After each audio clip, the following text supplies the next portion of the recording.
Now, whatever you say about the Labour Party's presidential candidate, Peter Obi, one thing you can't deny or take away from him is the powerful passion and compelling zeal of his supporters.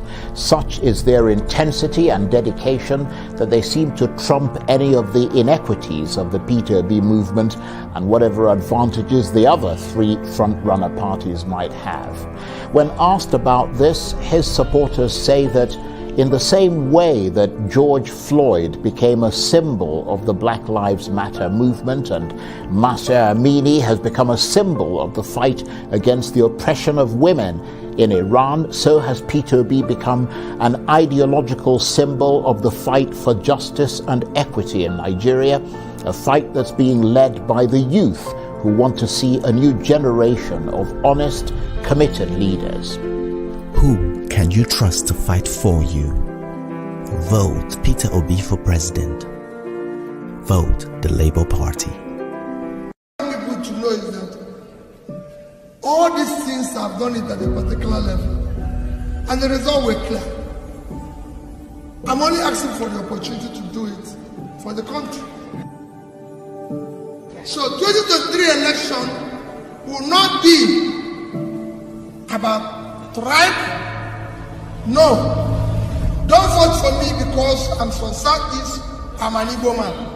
It will not be about religion. The 2023 election should not be about my turn. It's nobody's turn. The country cannot continue to go the way it's going today. We must stop it. It is you that will stop it. The reason why we have all these problems is cumulative effect of leadership failure over the years. And this is the time to stop it. 2023 is the last time Nigerian diaspora will not vote.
Our great Nigeria is very possible. For better infrastructure, for better life, yeah, my people. For better roads, yeah, for better hospitals and health, yeah. For lights today, for everything to work for us, for Nigeria.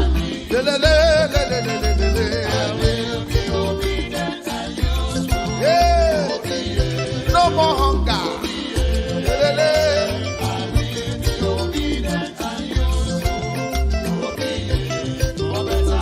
Obi for better Nigeria.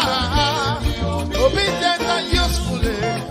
Obi, yeah. Obi, yeah. I'll be obedient and useful. Obi, yeah. Oh, yeah, oh, Obi, get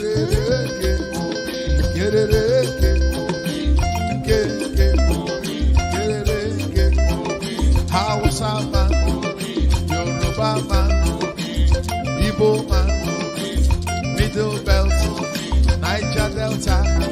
Let us come together for better Nigeria. For better life, for better health, for better road. From consumption to production.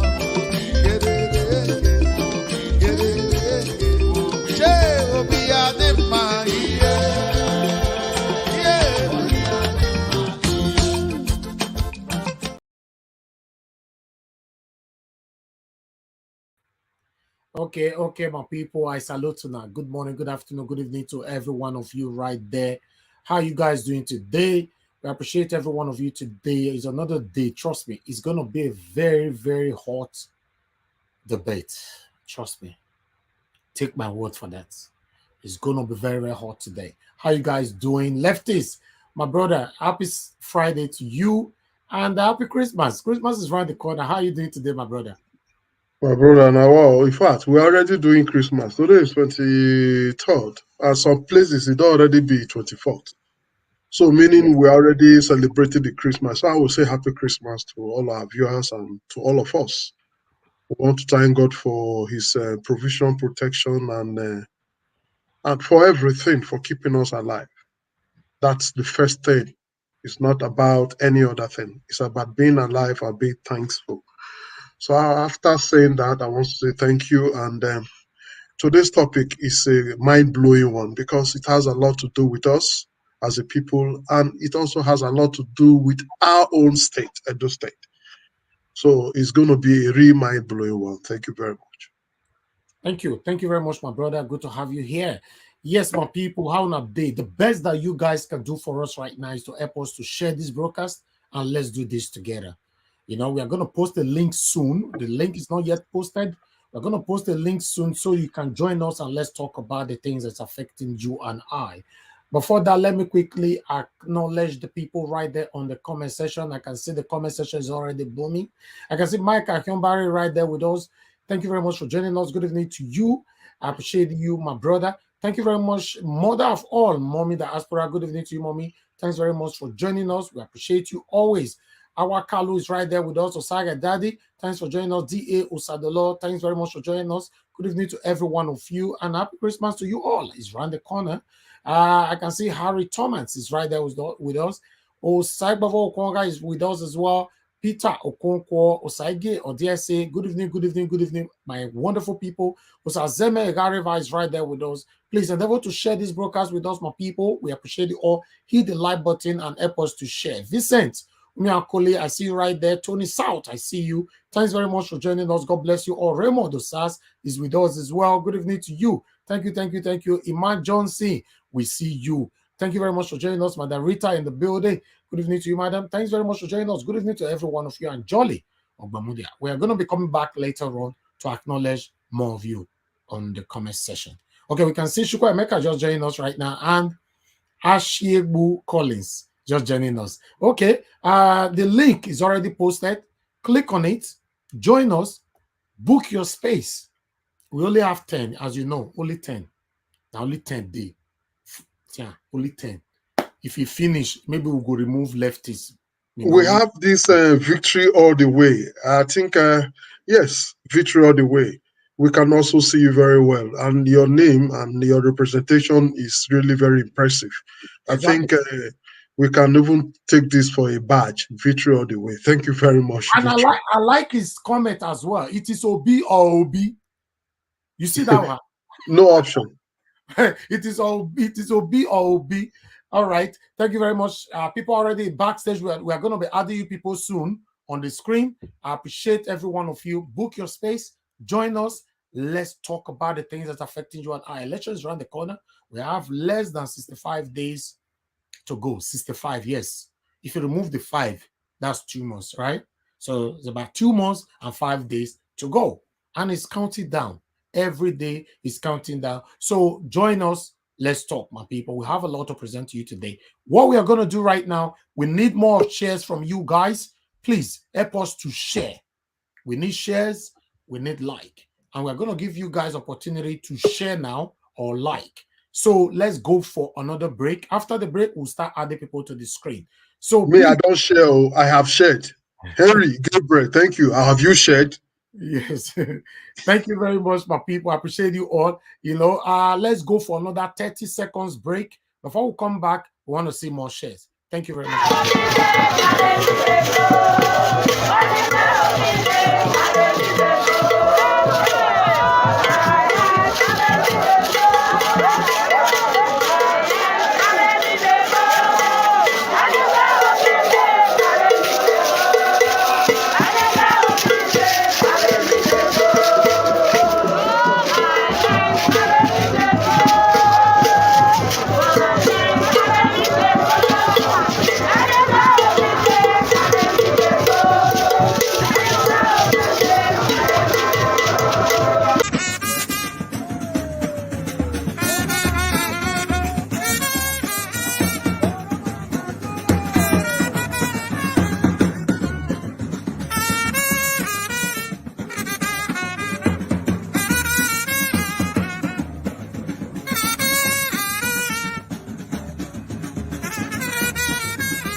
Okay.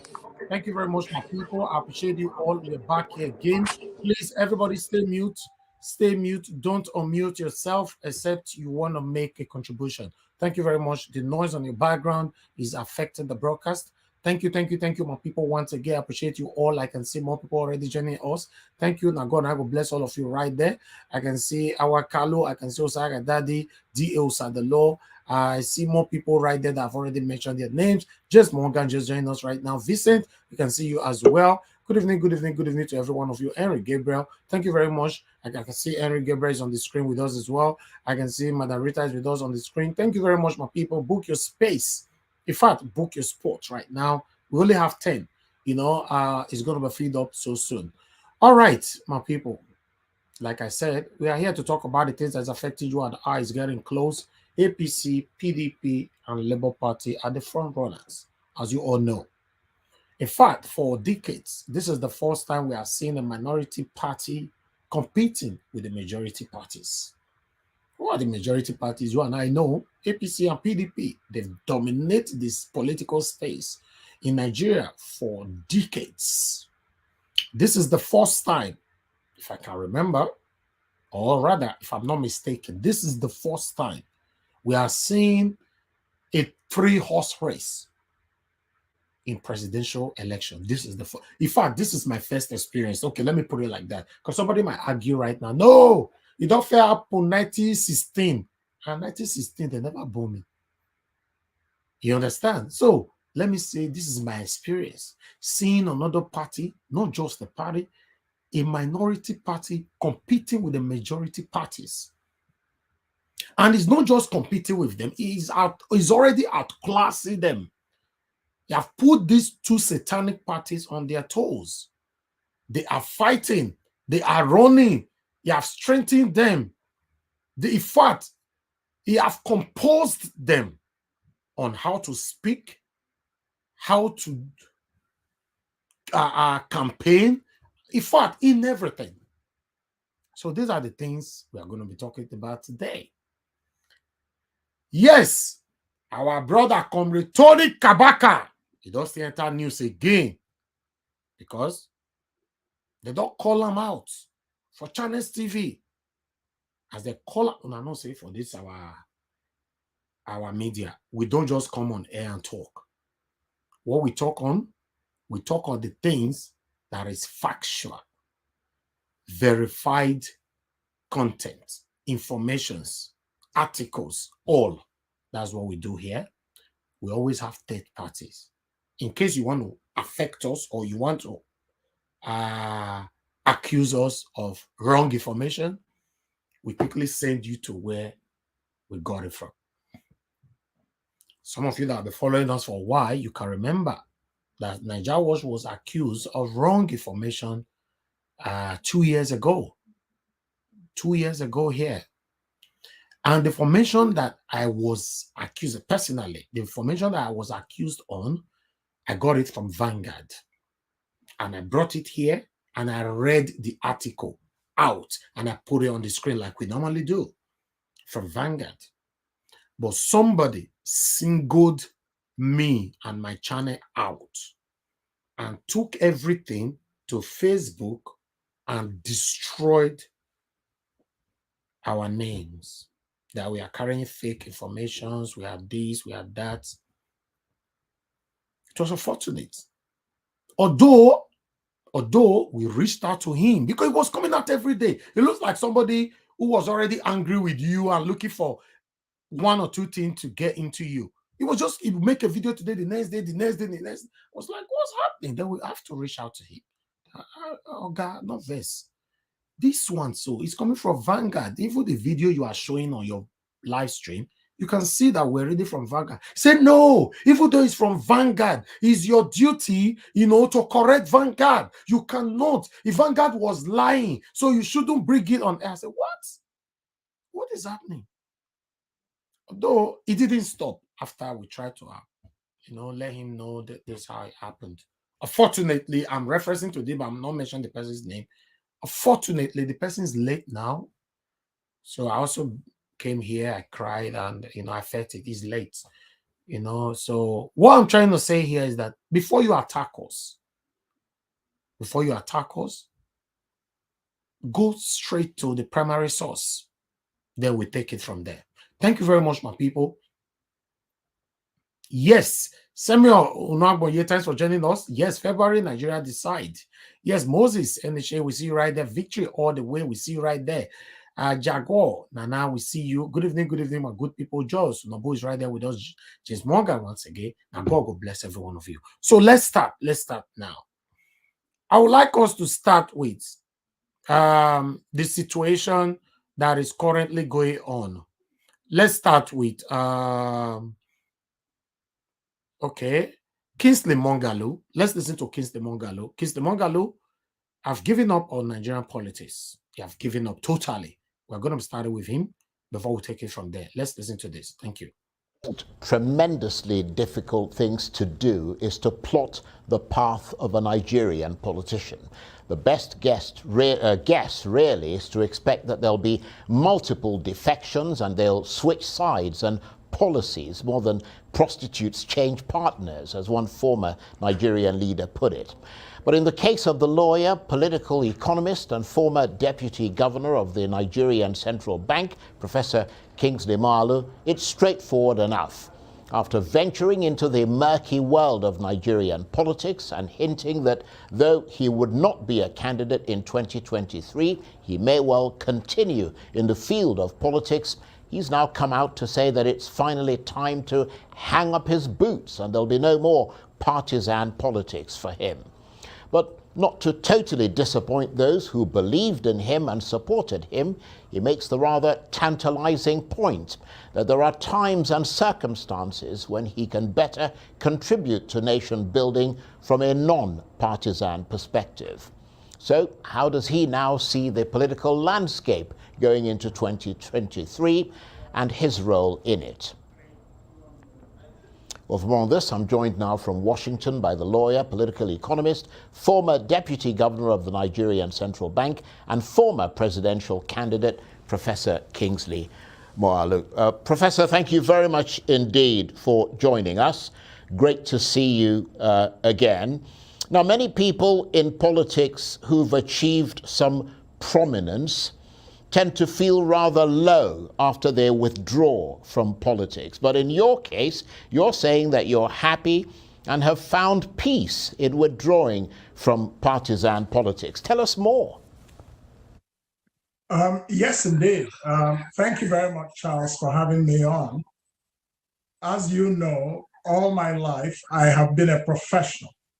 I have been a global leader in domains that have crossed several disciplines, international diplomacy, economic policy, central banking, law, democracy and politics, and so on. And in 2018, I joined Nigerian politics and became the presidential candidate of one of the political parties, one of the smaller political parties. But my joining politics was out of a conviction that it is an important path through which we can change our country's destiny, since we claim to be a democracy. I've been in it for 4 years, and I can tell you with every sense of pride, not pride in terms of arrogance, but pride in terms of quiet fulfillment, that my candidacy as a presidential candidate in 2019 and my foray into politics has had a very significant impact in Nigeria. You must not be a partisan politician running for office. I'm no longer running for office in Nigeria. I have decided to run my life. Right. Well, that's an interesting opening salvo. I expect there'll be some people who supported you who would be fairly disappointed. But looking more deeply at the statement that you issued about this, it seems to be replete with symbolic significance, given that you've been in the political trenches, as we said, with the best and the worst of them, and in your words, bloodied but unbowed. And your conclusion is that partisanship is simply too divisive, is it? And you've had enough of it? Yes, I learned some important lessons, one of which is this, two very important lessons, or three. One, Nigerian politics is a money guzzler. If you have not stolen public funds, like I have not, if you are not massively independently wealthy, like I am not, because most of my life has been in public service, whether in the United Nations or in the Nigerian Central Bank, but I have been mostly in public life. If you don't have that type of money, and if you're not extremely desperate, you may not necessarily be able to win the gold trophy of the election itself. But in politics, there are many kinds of victories, such as the kinds that I believe that I also achieved. You may, like in a soccer match, you may not win the gold cup, but you may win the silver, you may win the bronze. And also there's the joy and the honor of participating in the sport. Now, the other lesson that I learned is that, of course, if the Electoral Act was not changed, there was no hope for politicians outside of APC and PDP. And so after the election in 2019, I played a major role in the advocacy for the Electoral Act that is going to govern the 23 elections. I also found out that Nigerians were not ready for the change they say they want.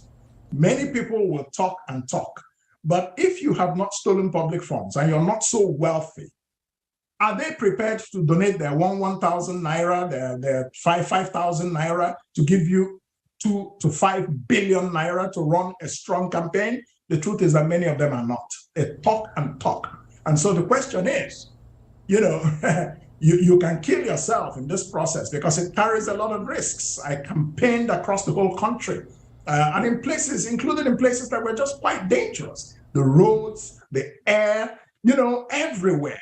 And you ask yourself, look, I have a family and I'm doing this. And I'm even spending my own personal resources that I don't have a lot of. And the people for whom you are fighting for, because many of them are illiterate, because many of them are poor, they will still go and vote for those people that have been their oppressors for a long time. So these were important lessons that I learned. And I had to ask myself a question as to whether the time has not come to reposition yourself and continue to contribute with your passion, your love for country, but you must not be a partisan. Some people will be partisans. I have chosen not to be, period. I see a very, very uncertain picture in Nigeria today as we head into the 2023 elections. INEC offices are being blown up. That's just a very foreboding thing. I see uncertainty because for the first time in recent history, Nigerians are not sure who will win the next presidential election. From 1999, it seemed always obvious because there were always only two major parties. Today, we have at least 4 major contenders who control chunks of votes. And therefore, that's a picture of uncertainty. But I think it's good for our democracy because it has made the 2 older parties to now, they have to understand that they cannot take anything for granted anymore. And that means that the voters are becoming more and more empowered, and that's a good thing for democracy. Do you see the dominance of the historical big two, the APC and the PDP, continuing and their fierce electoral rivalry taking center stage in the struggle for victory? Or do you see their dominance being brought to an end by a surge from parties such as Labour and the NNPP? And as I said, at the risk of making you repeat yourself, but that's a very important point. Yes. Now, I believe that there will be surprises in 2023. So I do not see the unchallenged dominance of the APC and the PDP playing out. I believe that the newer contenders, such as the NNPP, such as Labour Party, I believe that they will take a significant chunk of votes, such that the outcome between the APC and the PDP is left very uncertain. Now, even in parts of the country, you cannot predict that those newcomers will not upend the older parties, at least in certain parts of the country. That changes the political arithmetic very, very dramatically. Many, many people have said that there could be a runoff. We don't know. But the fact of the matter is that whether you like it or not, APC and PDP remain the dominant parties, yes, but they're no longer unchallenged. In the North, Kwankwaso will be a factor, whether anybody likes it or not. He could spring some surprises. Whether those surprises are nasty or pleasant depends on who's looking at it.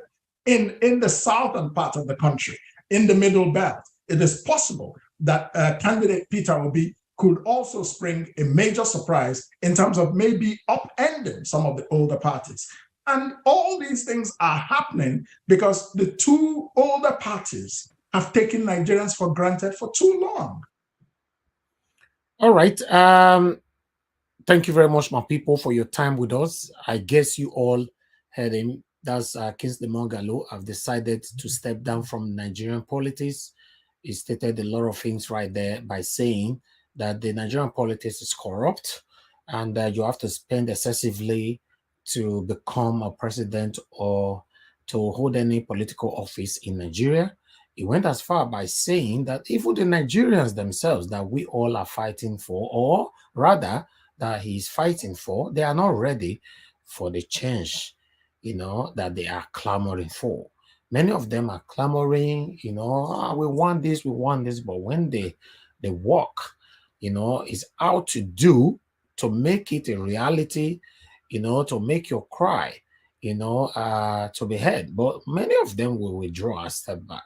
So he talked about so many things. He also went as far by saying that this is the first time, like I stated earlier on, that is the first time that APC and PDP is seeing this kind of hammer, of another party competing with them. In fact, seeing another party repositioning them for the first time. So that's Kingsley Moghalu. So we are going to be talking on that soon. Before we move on, I would like us to, we'll talk about our principal on the second segment and on other videos. I think we should add the other video to this, which involve Comrade Tony Kabaka. Or should we do that later on? Okay, Leftist, what's your take? Should we do Tony Kabaka now or later on? It depends on how many videos we have. If we are doing second segment, we should be fair with videos. We shouldn't pack all the video to first segment or second segment. So if we have 4 videos, we should make it 2-2. If it is 6, we'll make it 3-3. Okay. So it's just depending on how many videos is queue for the first we have. So we share it equally for first and second segment. Okay, thank you. Let's do Tony Kabaka now. All right, my people, I would like us to watch this. APC, PDP, and Labour Party representatives were called to Channels TV, to come talk for their principals. One of them from the PDP called out Comrade Tony Kabaka on this. I understand some of you don't know who is Comrade Tony Kabaka, but don't worry. We're going to take you through for you to know. He's presently the APC Youth Chairman, if I'm not mistaken, in Edo State. But he was called out. Because it's from our state, we have to pick that and talk about it. So let's listen to that. Let's take it from here. Thank you very much, my people. Please endeavor to share this broadcast, like the broadcast, and let's do this together. Thank you. Issues relating to the attacks on INEC facility. There was another one which happened in the local government in Imo State yesterday. That's perhaps the third or the fourth one happening this year alone in that state. Now, what are the issues that have come up over these elections and perhaps the conversation around the candidates and the political parties sign a peace accord? Let's get talking about this and how we can achieve a peaceful election. I'm being joined on the program by the spokesperson of the Labour Party Presidential Campaign Organization, Mr. Dele Farutimi, who is a lawyer and rights activist. joins us virtually from Lagos. And Anthony Ehilebo is a member of the People's Democratic Party. He also joins us virtually. And here in our Lagos studio is Mr. Ogenyi Okpoku, a member of the APC. Thank you so much for joining us, gentlemen. Thank you very much. Perhaps I should begin with Anthony, because it does look to me that it's your party that is worried about what is going on. For some of your party members will say, well, those are statements that that he was saying to members of the party on the need to win the election. What do you guys see more than meets the eye? A day after a member of the political party PDP, Mr. Oseyili Aneni, actually took the majority leader. Please, guys, pay attention to who is speaking right now.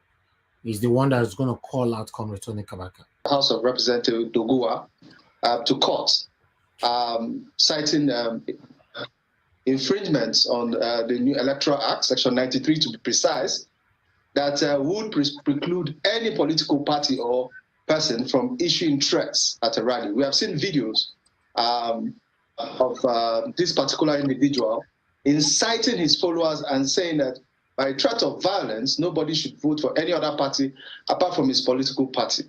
We have come to know the political party known as APC as a party that dwells and revels in violence. For instance, I'm from Edo State. There is a confessed on BBC documentary, a self-confessed Black Axe member who has been known in the past to terrorize Edo State, Benin in particular, by the name of Tony Kabaka, that is current state youth leader for APC. When you have individuals like this who form the crux of the spearhead of the APC election machinery, we must raise all sorts of alarms so that we can protect our nascent democracy. But when you look at the people who have to campaign on a failed basket of promises, as they promised Nigeria from 2014. All right, okay. All right, my people, we are going to continue with this particular video, but we are going to divert a little bit to do some introduction who Comrade Tony Kabaka is and his previous encounter or situation between him and the current governor, Governor Godwin Emeagwali Obaseki. So let's see how it all started in Edo State between the governor, Obaseki, and Comrade Tony Kabaka. And we're also going to go to the BBC video that this man on channels is referring to. So I'd like us to watch this video. Thank you. Displaying different documents to back. Okay, that's how we started it. Tony Kabaka explained the legitimacy of the land of his hotel. So listen to this. Displaying different documents to back his claim that his hotel, located in Ugbo community, GRA Benin City, was legally acquired. Comrade Tony Kabaka Adun, who is the managing director of T. Latifa Hotel and Suite, said the parcel of land owned by Edo State government, where the Iwore Primary School is located, is clearly mapped out and has been in existence for decades before he purchased his parcel of land in year 2011 for the construction of his hotel. Comrade Tony Kabaka Adu wondered why the state government is now laying claims to the property. This is Ugbo Amagba Road. These are communities. This is government land with this red map. This is primary school. This is health center. This is skill acquisition. Their compound is first round. People build houses here. People build houses around. Not only me. Now government have their satisfied. This is their land. My hotel is here. My neighbor, one man that have not completed his own, is here. Then from there you see a pastor. Pastor is here. Then after the pastor you see a retired commissioner of police. Then after the retired commissioner of police, etc. like that. Down to Gyokwe. This is government land. I did not build my property here.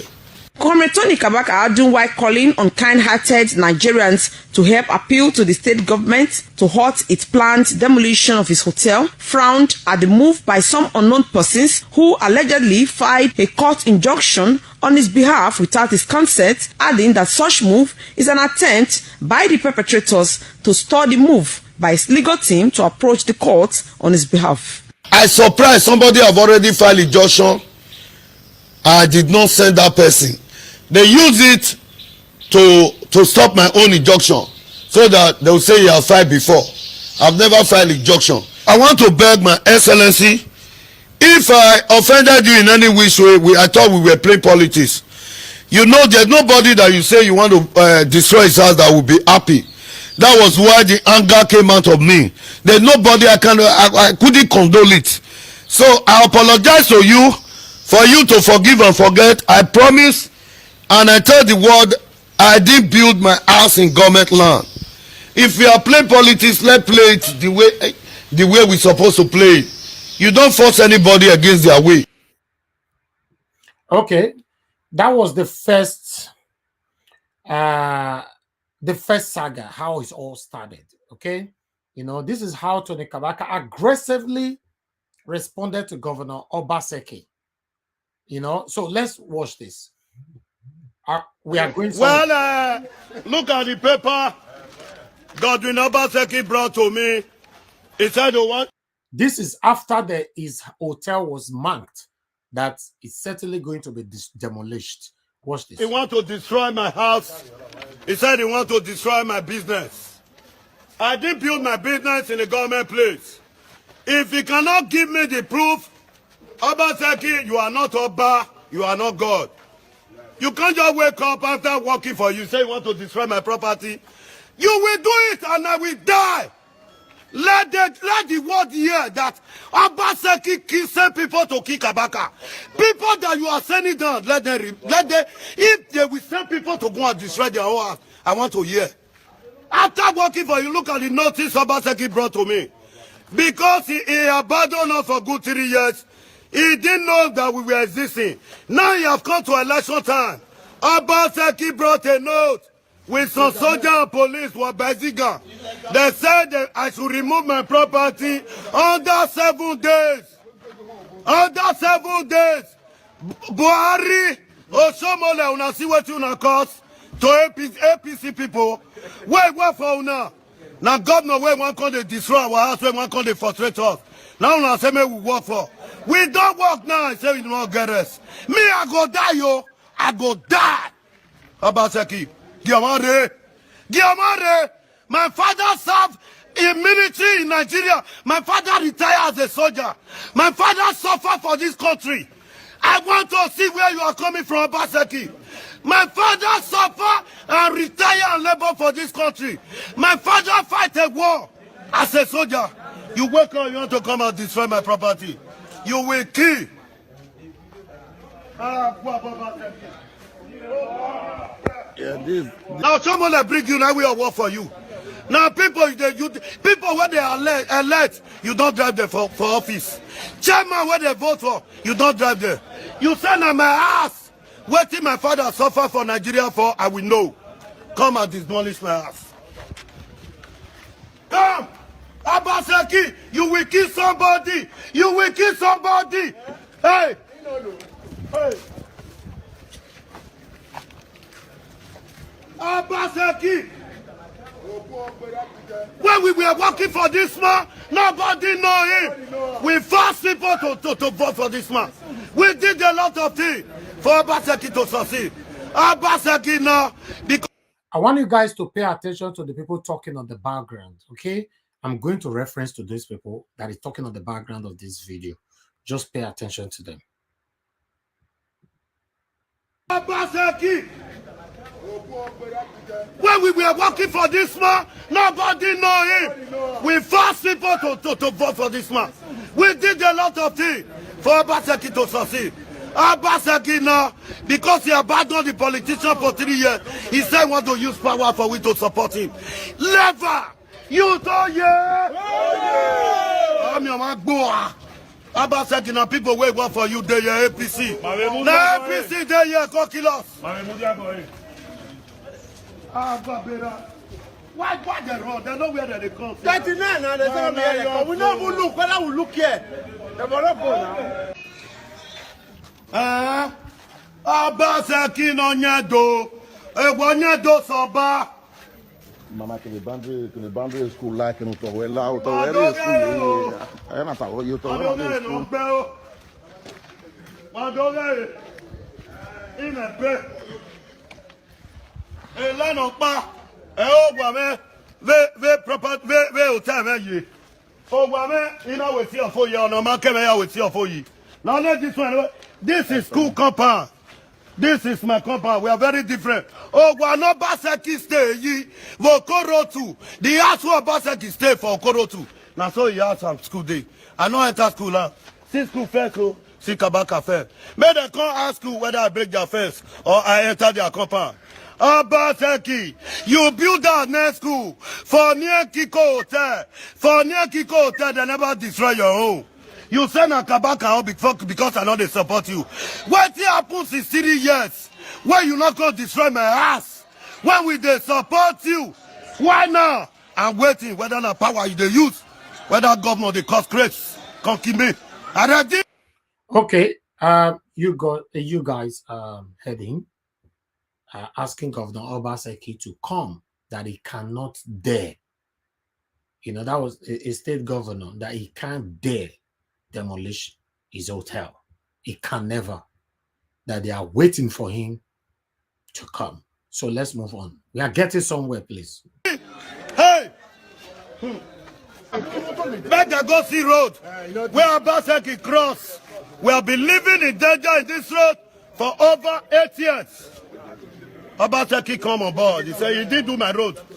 First of all, he came with tax. First of all, Obaseki came up with tax. You see that he failed because I built my place in a rural area. He now failed. I don't have a soundboard. I've never legit my place. No vehicle, you can see it's only one vehicle. I don't make money here. Even though, but you don't have the power. You cannot just be waking up. I say you want to bump, you want to destroy people's heart. When we have a bar, when we have president, when we have. The demolition that is currently going on in Edo State didn't start today. For those of you that have been following up, it started a long time ago. Tony Kabaka is one of those people who was affected by the demolition. Although a lot of people thought it's going to end there. As we speak right now, the governor of Edo State have demolished more than 200 houses, if not more, in Edo State. If not more. You know, you see the last one that happened the other day, about 80-something or 100 or something houses were demolished in less than 48 hours. So let's move on. People that matter believe, if you have been doing it, this is the last. Either you kill me with the people you are sending. I swear to God. The youth that is coming with them, after you leave, will face. Okay, a lot of people also contested this video at that particular time, that the comrade Tony Kabaka were passing threats to the governor of Edo State and some of the people, you know, who is backing up the governor. And apart from that, anybody, according to what he just stated, that anybody who will come with whoever that is coming to demolish this place, according to him, he said the youth that will be coming with them, you know, after you finish demolition, we will face each other. Let's move on. Doing it, this is the last. Either you kill me with the people you are sending. I swear to God. The youth that is coming with them, after you leave, will face. Abazaki, if you destroy my home, if you leave government, they go destroy your home. Before you leave, whether now you pass me, now back get out now. Now you want get out again, pass palace. Learn where I buy with my money. I buy this one, buy my house. I put CFO. You want to destroy my house. You see how say I do CFO. Why you not say you want to destroy my house? Not be the same line that day. Hey, Abaseki. Now my uncle different. I Either you shoot me or you kill me.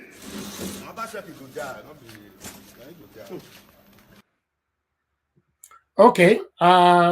Tony Kabaka's hotel was still demolished by the Edo State Governor Obaseki, despite that the case was still in the courts.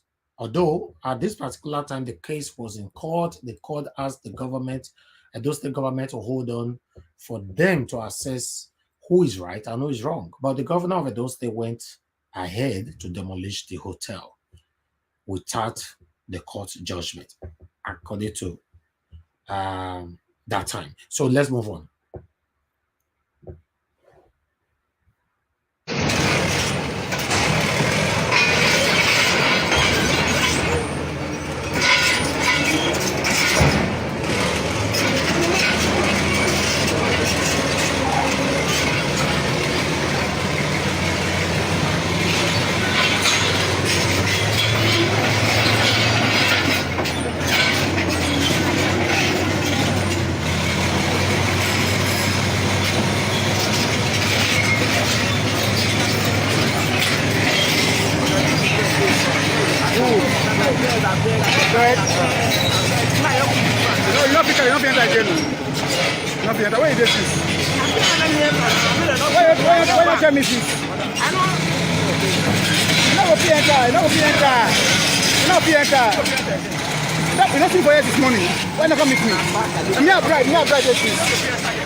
I want it for this out. I want it for this out.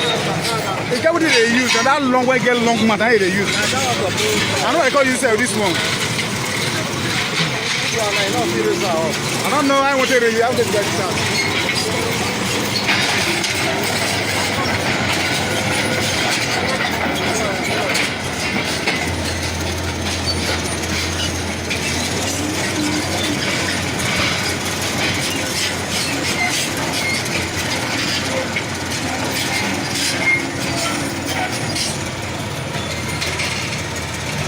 That long we get long man.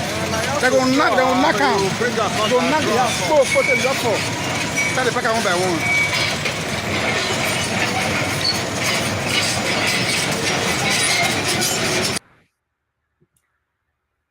one. Okay. 1 minute.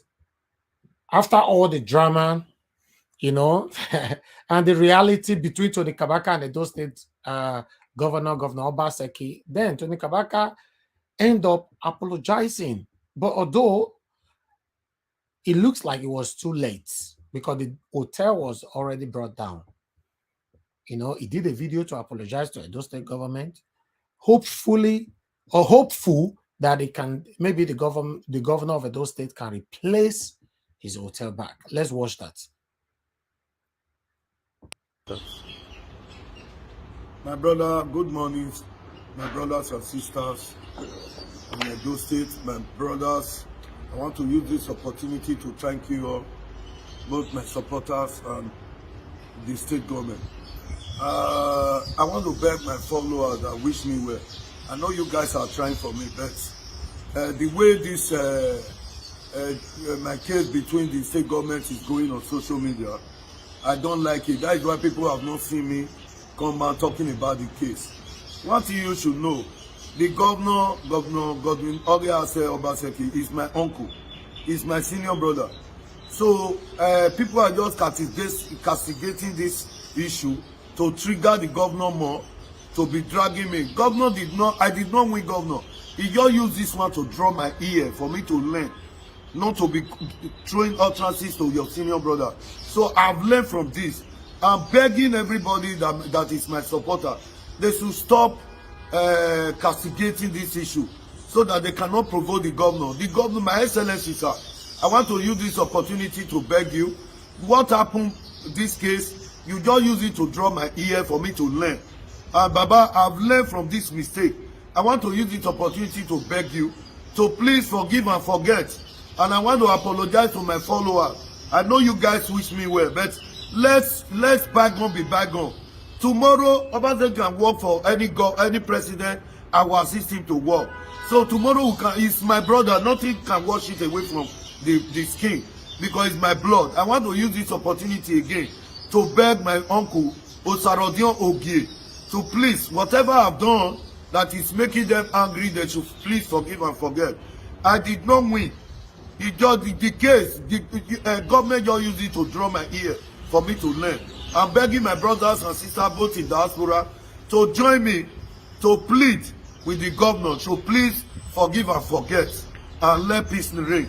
I'm not happy that that this matter is going this way.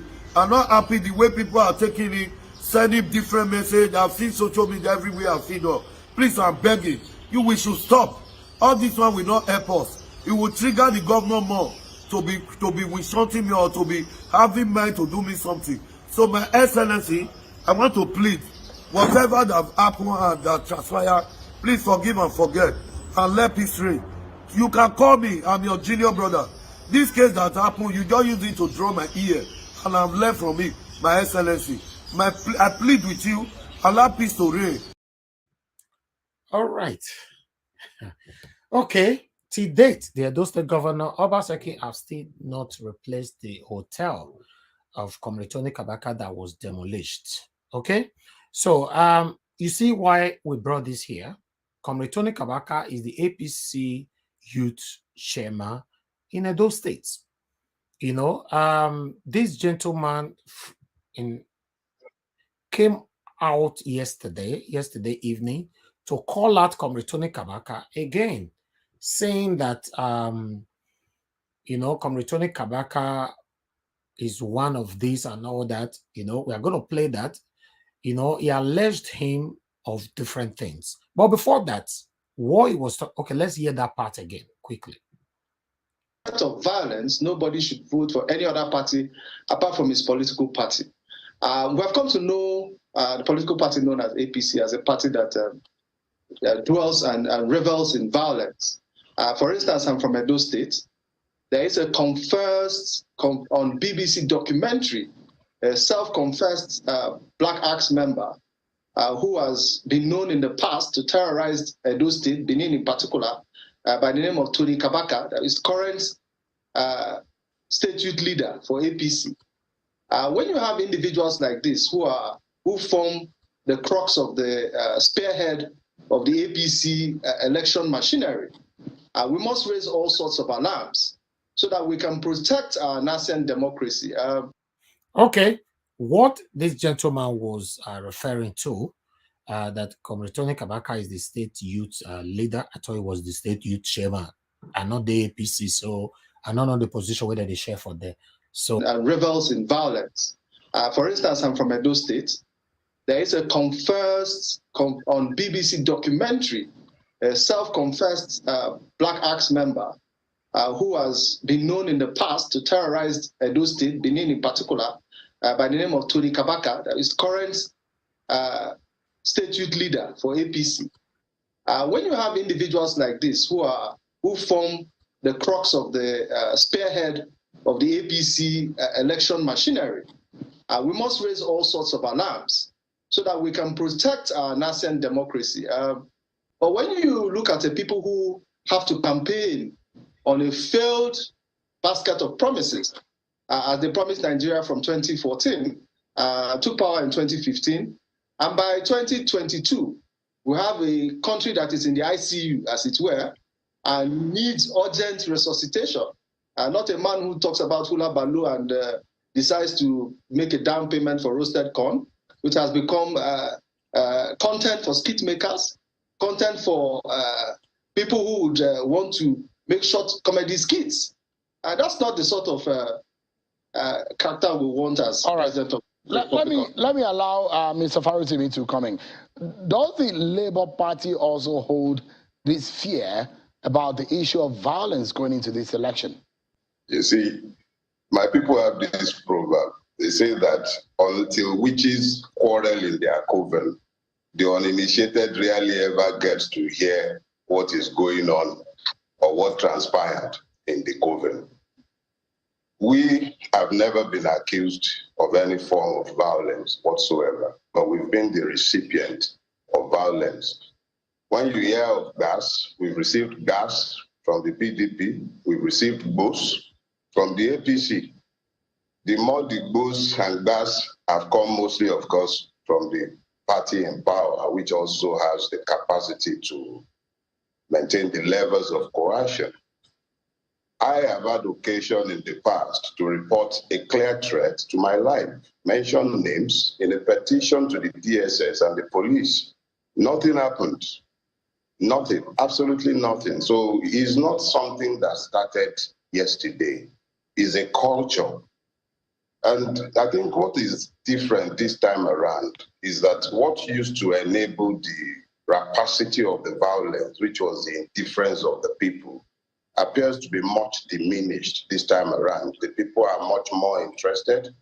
So the desperation on the part of those holding the levers of powers in Nigeria, both at the state and federal level, whether they be PDP or APC, because we are the only change game in town. That's just the truth.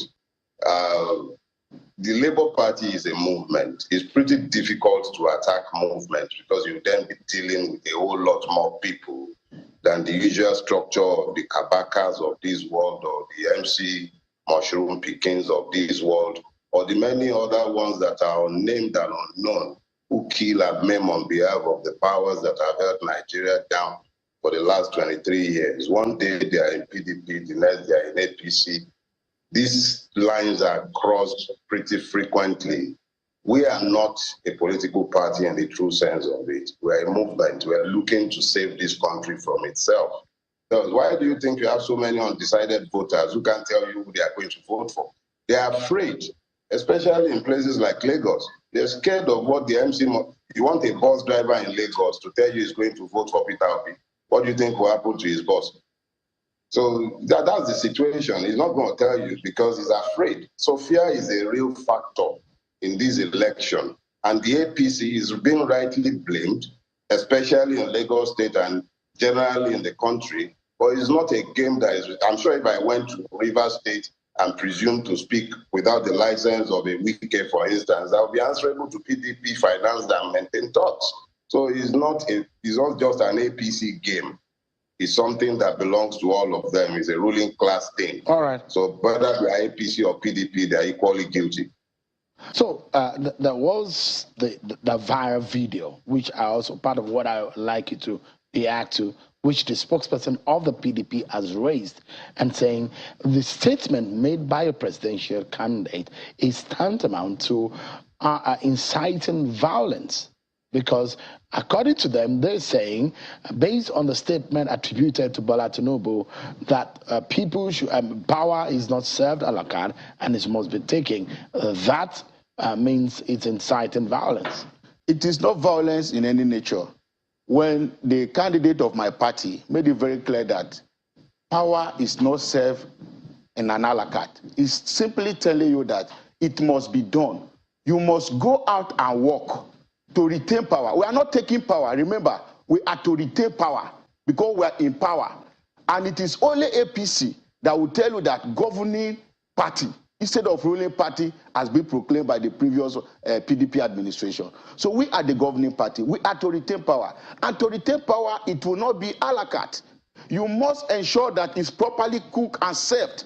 And how do you do this? Because we have also been able to stop this rigging process by introducing beavers, we must go back to the people and conscientize them, sensitize them, educate them, and also try as much as possible to let them see reasons why we should retain power. For example, the first point of call of Mr. Peter Obi is failures, is patronizing failures. If you check the people that surround this campaign, they are failures. People that are not able to take responsibility for their actions are the people. Can you be more precise in what you're saying? Yes, I would say that. I don't want to even go into the aspect of his DG who was just convicted. I'm talking about the people that patronized and made up Peter Obi's campaign. Can you name them? Who is there? Who is in Peter Obi's campaign? No, because you made a statement, and that is very sweeping. And when you say he has failure around him, he has people who are failure around him. What do you mean? So because if there's going to be a response, the governors that surrounded Peter Obi, they are all failures. Do they have governors in the Labour Party? No, there are governors that he go to visit regularly. People that have failed their various states that Obi patronizes on a daily basis. Obi is not even doing campaign. So I don't want to popularize him because he knows very well that he cannot even score 25% across the two-thirds of Nigeria to win an election. For us, I'm talking about the APC. The Southeast is where Obi has gone to take. The part of South-South is where he's taking. So it is PDP vote that Obi is reducing. Let me allow, because you touched lastly now on the Labour Party. Mr. Farutimi is here, who is the spokesperson of the Labour Party. Would you like to respond to what Mr. Opoku has said in relation to your party, the campaign organization, and he made direct references to people in your campaign organization? Sure, you should have seen me laughing my head off in there. It's actually quite amazing when somebody who is even remotely associated with the APC, talk less of one speaking on his behalf, presumes to point at anyone and label them failures. The very definition of failure is I don't even know, maybe I should say all parasites club.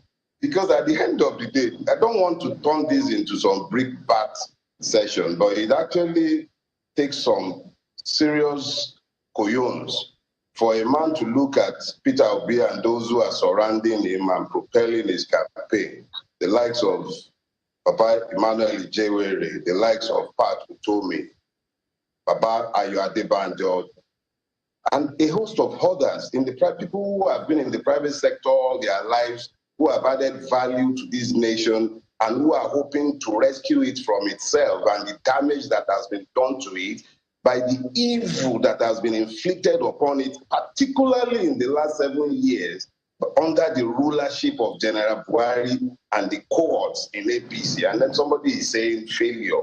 The very definition of failure is the APC and all who are associated with it.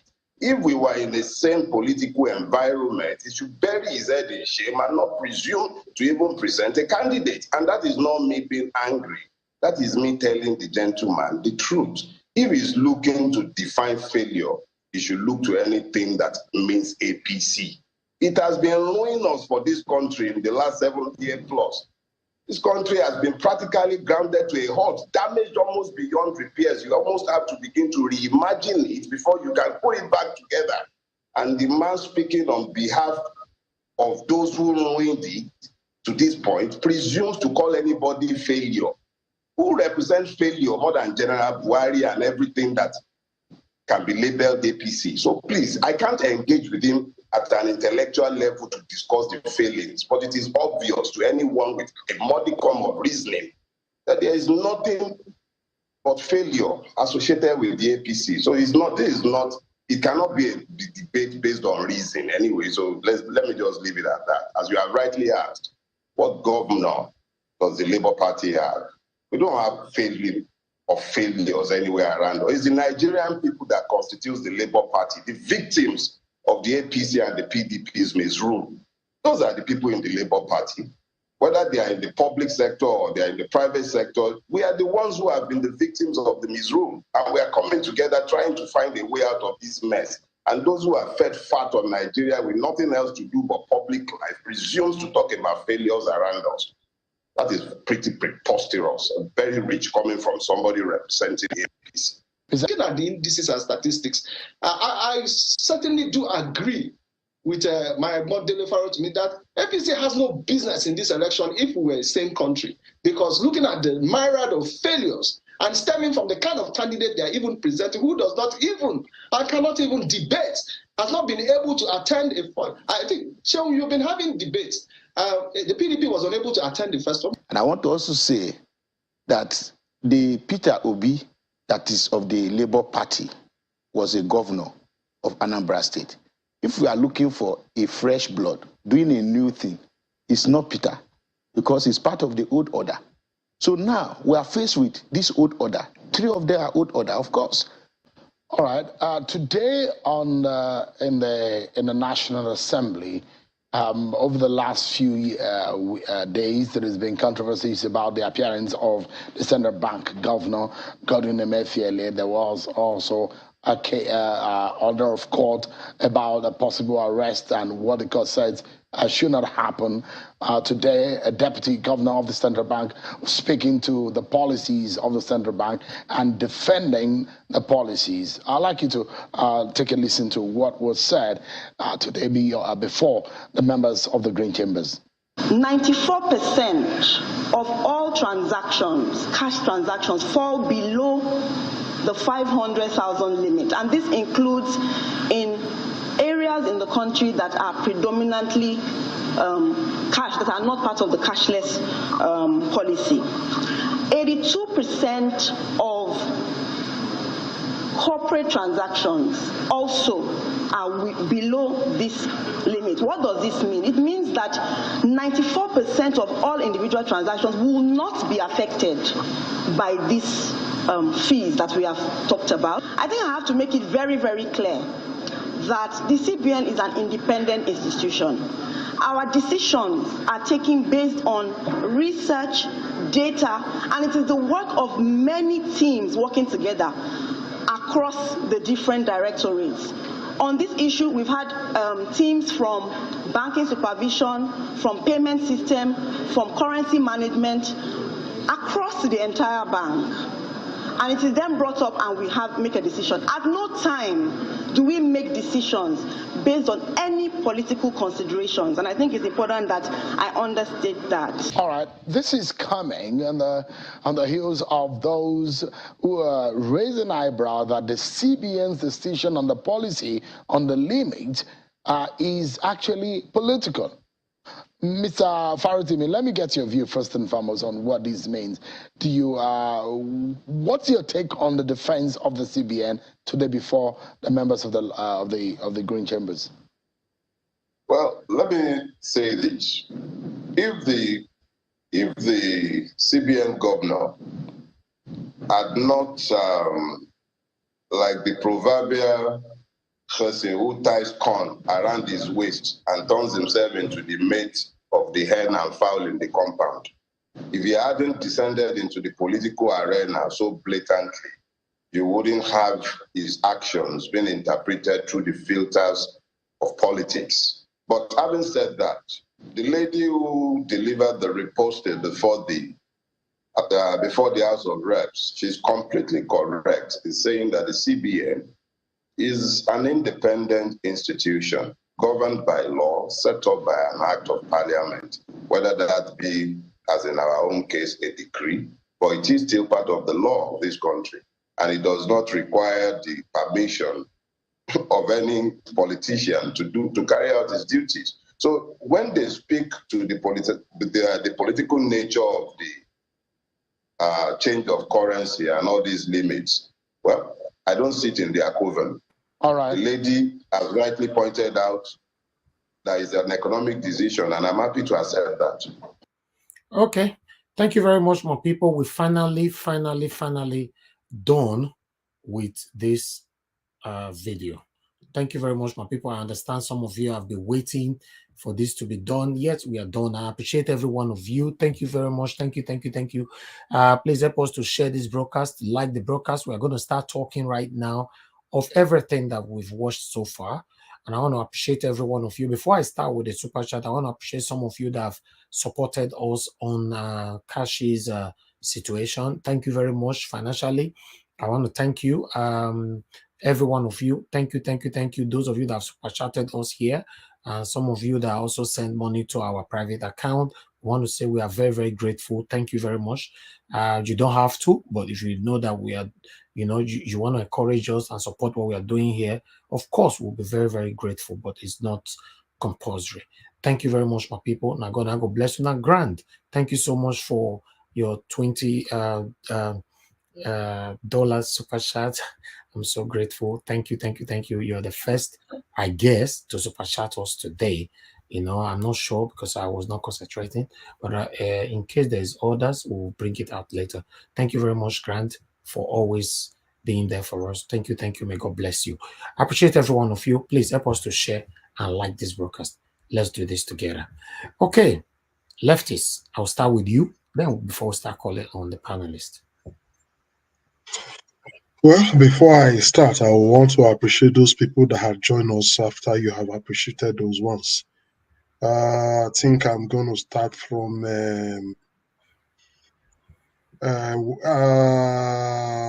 Moses. Yes, Moses.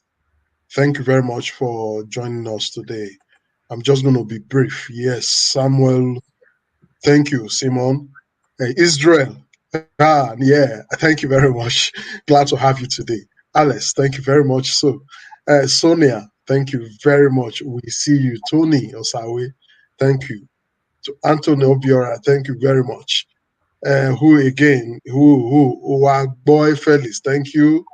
Yes, we see you, Nana Roland. Thank you very much. You know, if you hide from us, so if we not catch you now, we'll catch you later. Kingsley Moghalu, thank you very much. Awa Kalu, thank you very much.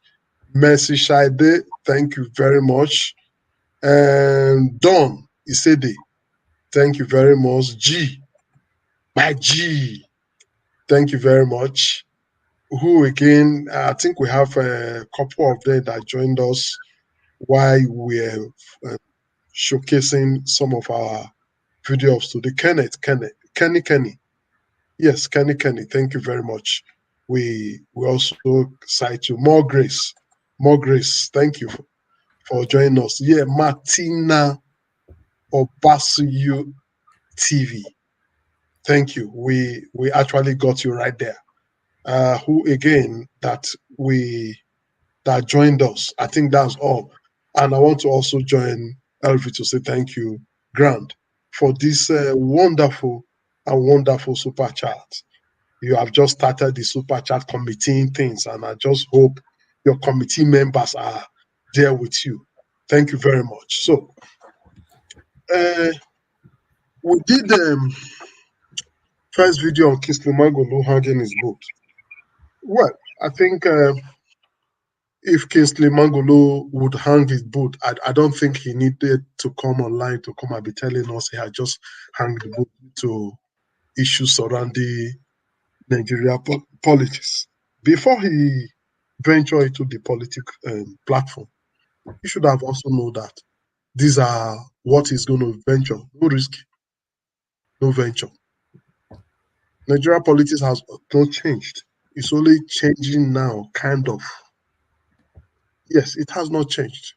So before he was the deputy governor, CBN, probably according to him, he didn't steal money. So he didn't amass a lot of money to actually do what he needed to do. But this time, I want to tell him it's not about really the money. Because it's Peter Obi having the money, I'm sure maybe probably it's even richer than Peter Obi as his former deputy CBN governor. So for him to have said that Nigeria are not ready because he didn't go through, does not really, I won't agree with him. I know Nigerians are not ready. They are not, but you don't expect Nigerians to force you there. They must like you. Peter Obi, how ready is Peter Obi? Would Peter Obi say Nigerians are not ready?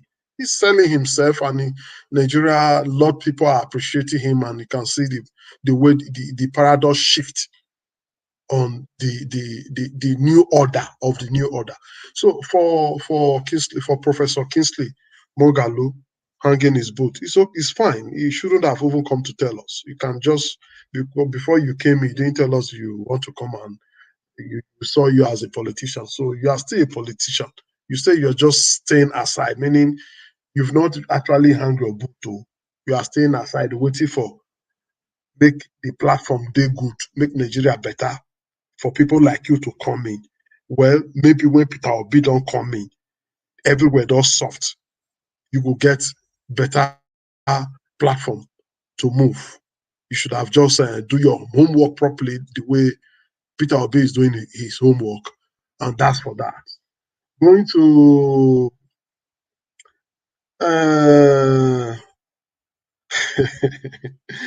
2003 general elections by Channel TV, where our Tigers Alliance were being mentioned. It's quite funny. Yes, it's quite funny for people like Kabaka to his name to be mentioned now. Why? Yes, because the APC took him as their national youth chairman. So meaning he's not a politician. He's no more that ticket man. He's no more that Agberu we used to know that is collecting tickets.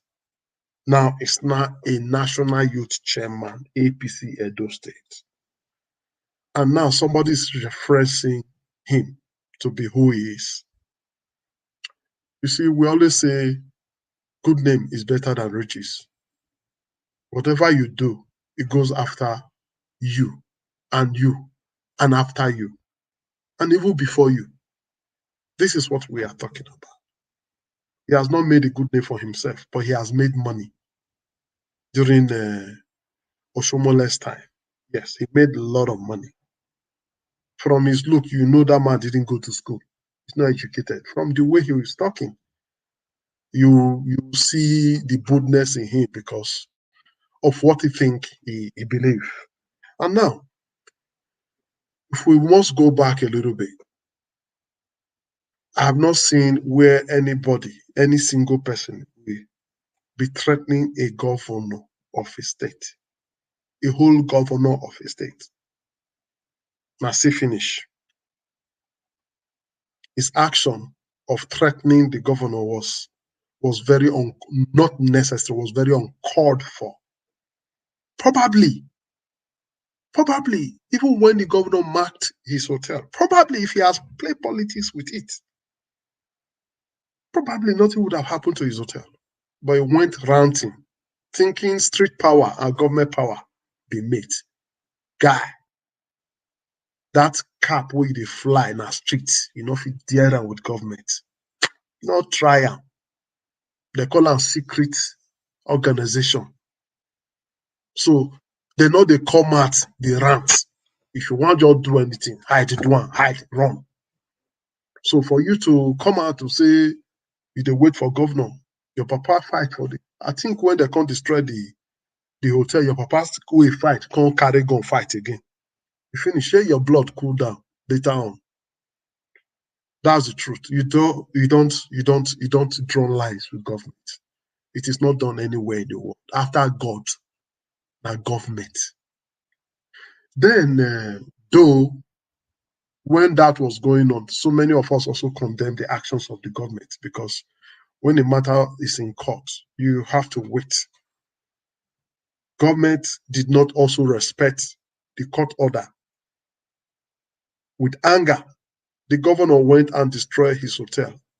And why the issue is already pending in court, that was actually very wrong. That was actually very wrong. And again, he finally got judgment. And the court told the governor and the government to go and make sure, since the matter is pending in court, you should have waited. Don't take law into your hand. You cannot be governor at the same time the judge. So to make sure he do the necessary as replacing the hotel, that's when he came out again with cool mind to be say, you be my brother. They don't they wash and come up. Brother na skinny day. Leave that matter. You don't already fuck up. You don't fuck up. Government too can't go fuck up. Yes, until today, nothing happened. I don't think the governor responded to that court order for him to go and replace because they see themselves finish. But why we not go to talk for this matter too much?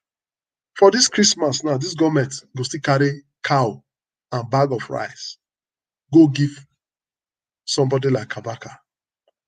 Why people they New Benin, they no food to eat. They go still carry our money, may see how wayward our governors and our government are. I use the word wayward. They were to steal money for this Christmas now. They go carry rice, cow, not workers where they work for them, not organizing a street buffet for everybody to participate, like doing something for the state that it will involve everybody living in the commune. No, they will now use our money to be specifically given to some of their friends, like Kabaka, whoever they feel. They'll buy cow with government money, taxpayers' money. What a shame. What a shame. The same that can Kabaka now. They'll still carry cow, rice, groundnut oil, go give them. With people money, and people are hungry. You see why Nigeria, we need to change the government. I have not seen anywhere in the world where government gives such gifts to specific people. Where we live in Western world, go to the street. It is open. You see the handwork of government. And when there is festival, you see the handwork of government. They are not specific. It is for everybody. They are not specific. It's a very big pity. I don't want to waste my time on that because everybody knows the story of Kabaka. It is not a new, it's not a new story. For his name to come up on a national, anyway, this is small. If his name can go to international BBC, I mean, was it BBC? Yes, doing a big job on him, and he came out gladly. He didn't know the implication of it. He didn't know because he didn't know. If he knows the implication of it, he wouldn't have dared it. He accepted such offer and agreed to show his face and go into such documentary as Lord. It's a pity. And this organization has been proscribed by international police. They are now calling them criminal. Anybody belonging to such group. They have collated lot of things about such group that they are involved in criminality, Yahoo, and so many things. And you will be glad to put yourself to feel more publicly so you belong to such group. It's not no certificate, it's 6 feet. 6 feet. And these are the groups our politicians are using to work. We don't hide it from it. You had the man calling the Oluomo of Lagos. Yes. Where APC are now using talks to force people to vote them. How many people are you going to force to vote them? Just of recent, you see how one of us is being threatened. If you leave Lagos, Lagos is built by Tinubu. Who built Lagos? Which money Tinubu they built Lagos? Like, which money Tinubu get where they built Lagos? Like father money.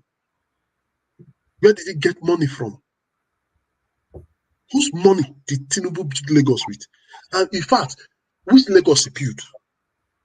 Tinubu came to steal from Lagosians and collect everything and call himself he's building Lagos. Lagos was before Tinubu.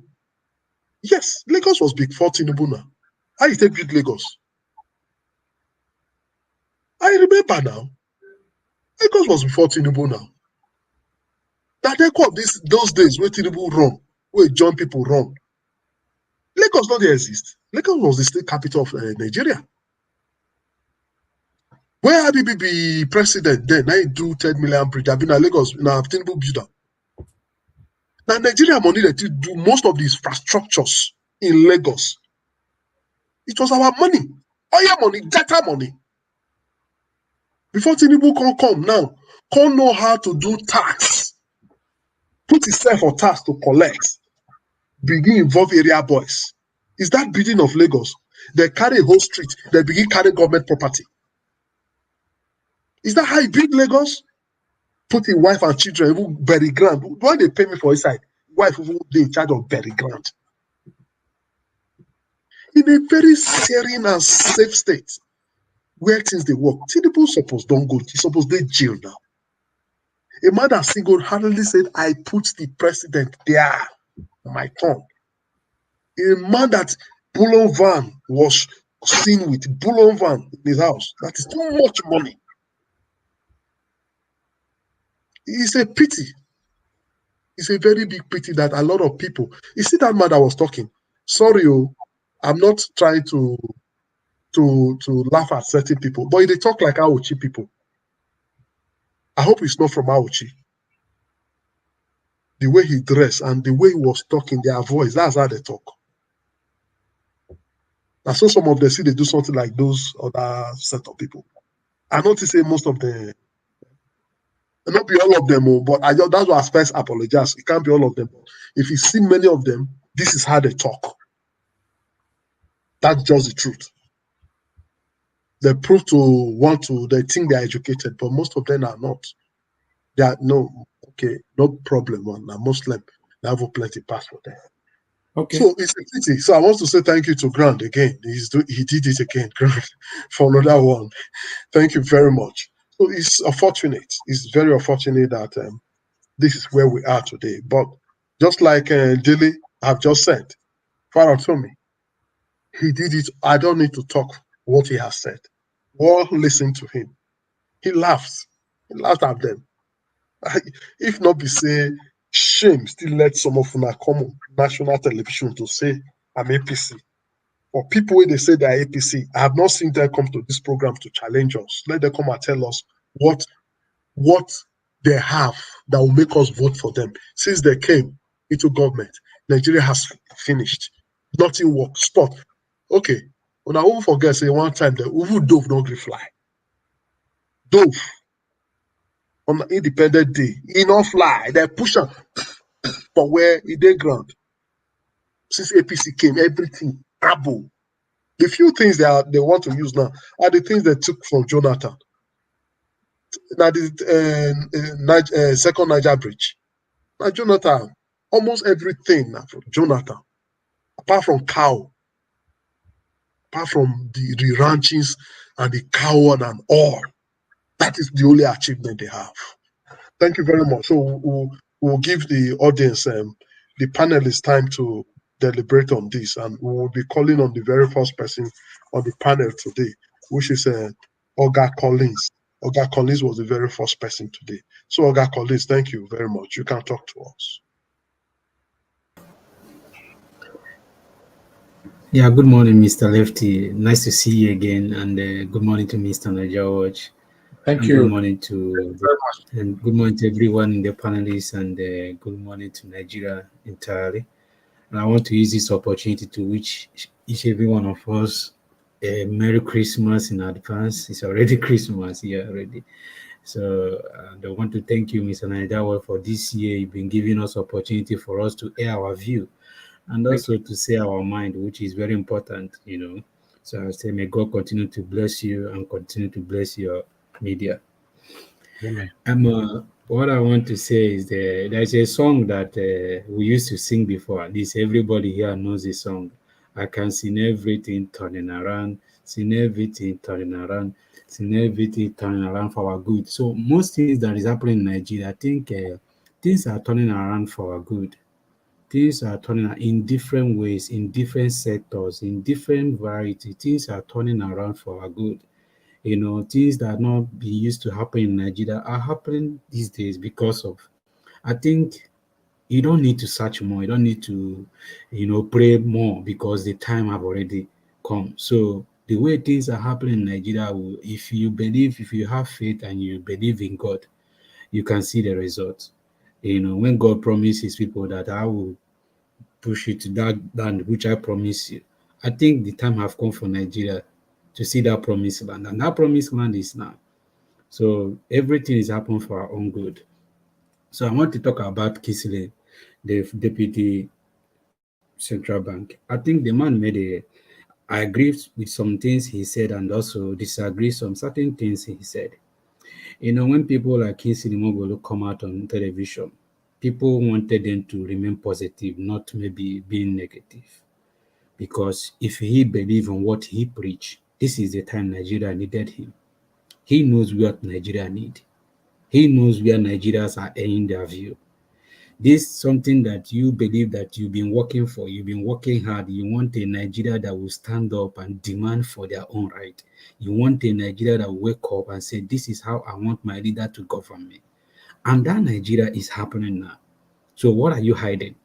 What are you trying to hide yourself? You have to come out and say, I am coming out now. I am leaving the party where I belong before. Now I see where Nigeria are going. This is the direction. I am supporting this person that Nigerians are supporting. So by doing this, we are going to achieve that dream, because you can't go back and just sit and wait for somebody to work that for you. Everybody, all hands on deck. We are all working for the same thing.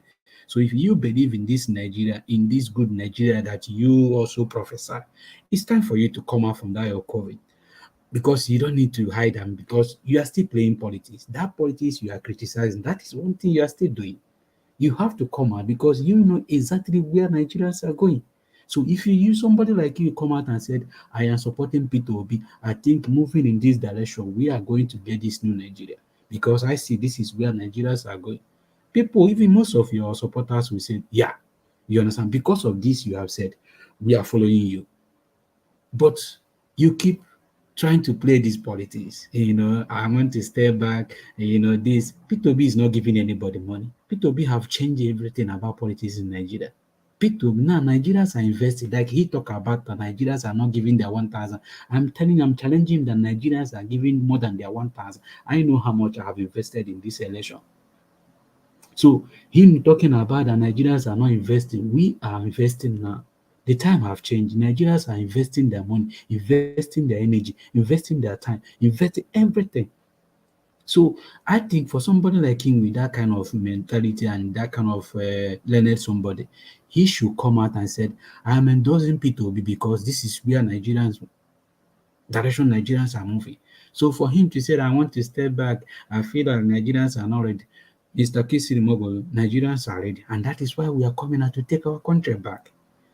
I keep saying it here. People like Kingsley Moghalu, people like Shore, if they believe in what they preach, I think they should come out from all these their politics they keep playing. They don't believe in Nigeria, and they don't even have faith in Nigeria. And that is why Nigeria have chosen P2B. Because we listen to people. When people talk about, we know how you love this country. People may prophesy that I love Nigeria, but through their action, they don't love Nigeria. They keep telling you, I love Nigeria. I want Nigeria to be good. But when it's time for them to make that sacrifice, you will see them. They keep running back to that old thing they keep talking about. But for them to make that sacrifice for the last time, they won't make that single sacrifice. Then keep running around. So P2B have made that sacrifice. P2B, and that is why Nigerians are listening to what P2B is saying, because he have coming out. P2B may not end up, he may end up not winning or anything, but he have sacrificed. That alone, Nigeria hold P2B on that, because he has made that sacrifice. So if Moghalu can come out and said, I'm sacrificing my time, I'm sacrificing my money in doing this, in talking about P2B, trust me, you don't know what future will hold. Maybe next future, Nigeria will remember you, because in this time election now, people are keeping record. People are keeping, even as I'm telling you, people are bringing P2B interview that happened years ago. That shows you people are keeping record what is happening now. So if you think that people don't keep record, people are keeping record. Whatever thing you do now, people are, because the internet have made it possible for people. People can save everything. Everything you just said, they will save it for you. A time will come, they will remember it for you. So if you think that Nigerians are not ready, we are ready. And when I mean ready, we are more than ready. And that is what he's seeing on the street. The street credibility is seeing now. People are agitating. People are doing all manners of things. I saw a video. Some people went to, even in a rural area, they even went into a boat, as in a boat, all these stick boat. Then traveled to a community just to pass that message for people. That is the highest sacrifice anybody can make. So for somebody to come out on television and be telling me that I'm not ready, he's deceiving himself. Nigerians are ready. Like he said, that he can see the vision. He can see that the people, the party now, nobody cares about APC and PDP. As I'm telling you now, if anybody is still believing that APC and PDP will get a vote in this election, they don't keep deceiving themselves. I don't think they will go anywhere because people are wise now. What Buhari have infected in Nigeria have made everybody to open eyes because people now are suffering from poverty. Look at what happened in Southern Kaduna. People they buried yesterday or today. Look at what happened. Those are people. Are you telling me that those family are going to vote for APC or those relations are going to vote for PDP? So what Buhari brought to Nigeria have made people to waking up. People that have been sleeping for a lot of people have been waking up. We've been talking about this for a long time. I left Nigeria immediately. Buhari becoming president of Nigeria. I just wait for a month. I just have to figure out how I'm going to survive. I just find the money. I left to Nigeria because I know Buhari is not bringing anything good to Nigeria. Immediately when Buhari appointed Lai Mohammed as the minister, that was when I know that this guy don't have vision. This guy don't know what is he doing. How are you bringing Lai Mohammed? Are you telling me that we don't have a credible people? You still went and bring Lai Mohammed, somebody who have left as leftover. That is what you give to Nigeria. So that is when I left to Nigeria. So when we are talking about Kingsley Moghalu, I think people like him should just, if they are not ready, he should go back. Don't speak. Go back to your Washington, wherever you feel comfortable. Sit down there. Let us do our job. And we've been doing. We don't need you. We don't need you. Nigerians are investing in all ways. Even people are in diaspora, people everywhere. Come on, we are investing our time, and we don't need people like that to come here to come and discourage us. No, we don't need him. So what is happening now is reading that, and everybody is invested. So let's come about Mr. Lefty. I understand what they talk about the Benin guy. I think the government we all agitating for, the government we all working for. Like you said that you don't have to fight the government. No, the government will be agitating. Every citizen have right to fight the government. So first you are in a right, you are doing something right. You are doing something right. You have every right to fight the government. When government is not doing anything right, you have every right to call them into attention. If you can't be sitting in your home because of their government, then come in and destroy your things without any proper document or anything. You have to fight them. And that is the government we are bringing, government that we can be able to question. So every citizen have right to question government. When government, you see, that is the idea because we always give this our government a lot of power.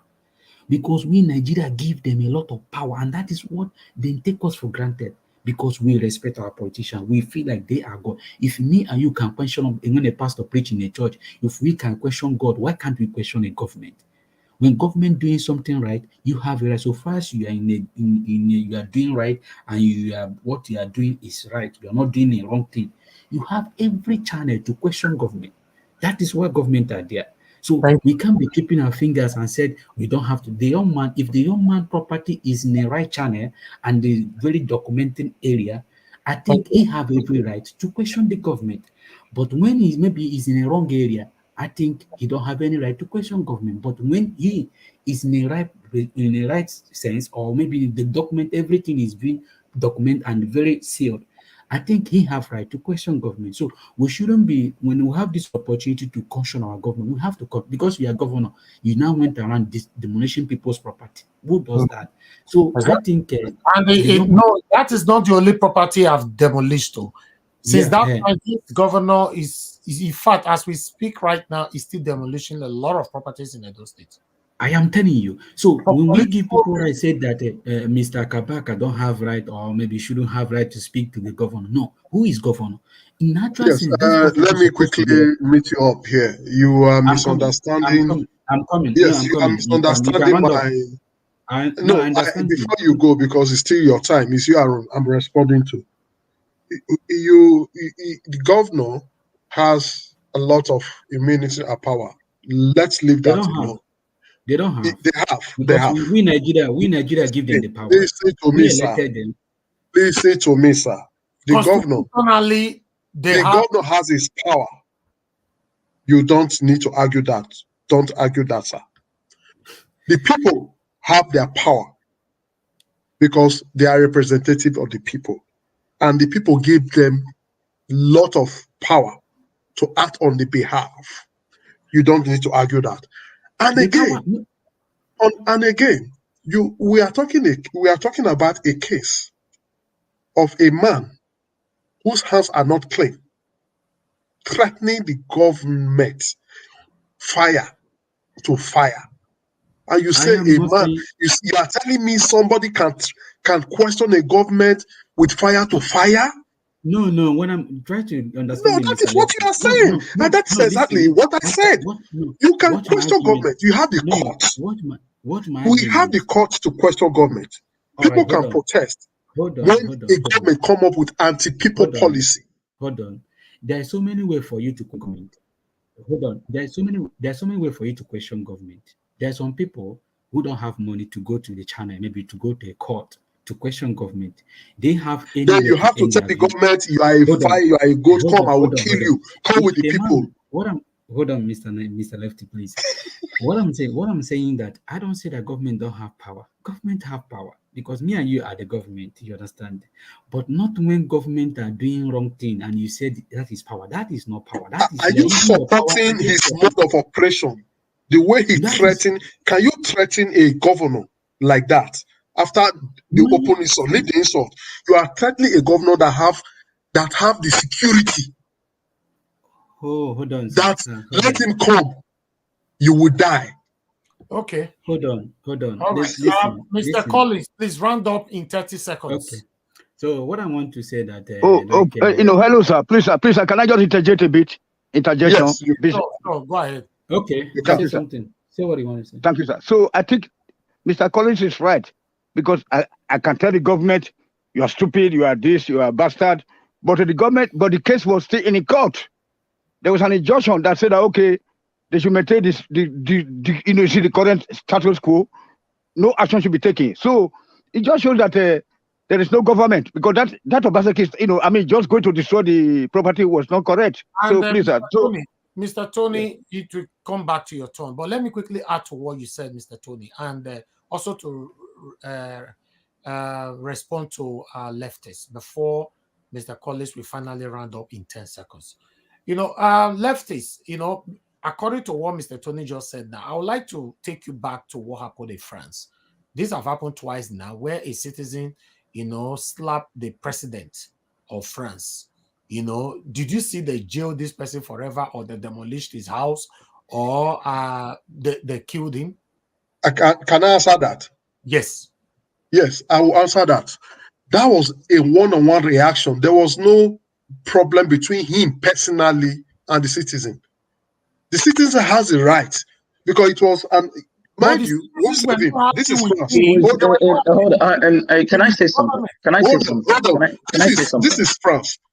If Kabaka has slapped the governor in an occasion, an open occasion, they will gun him down.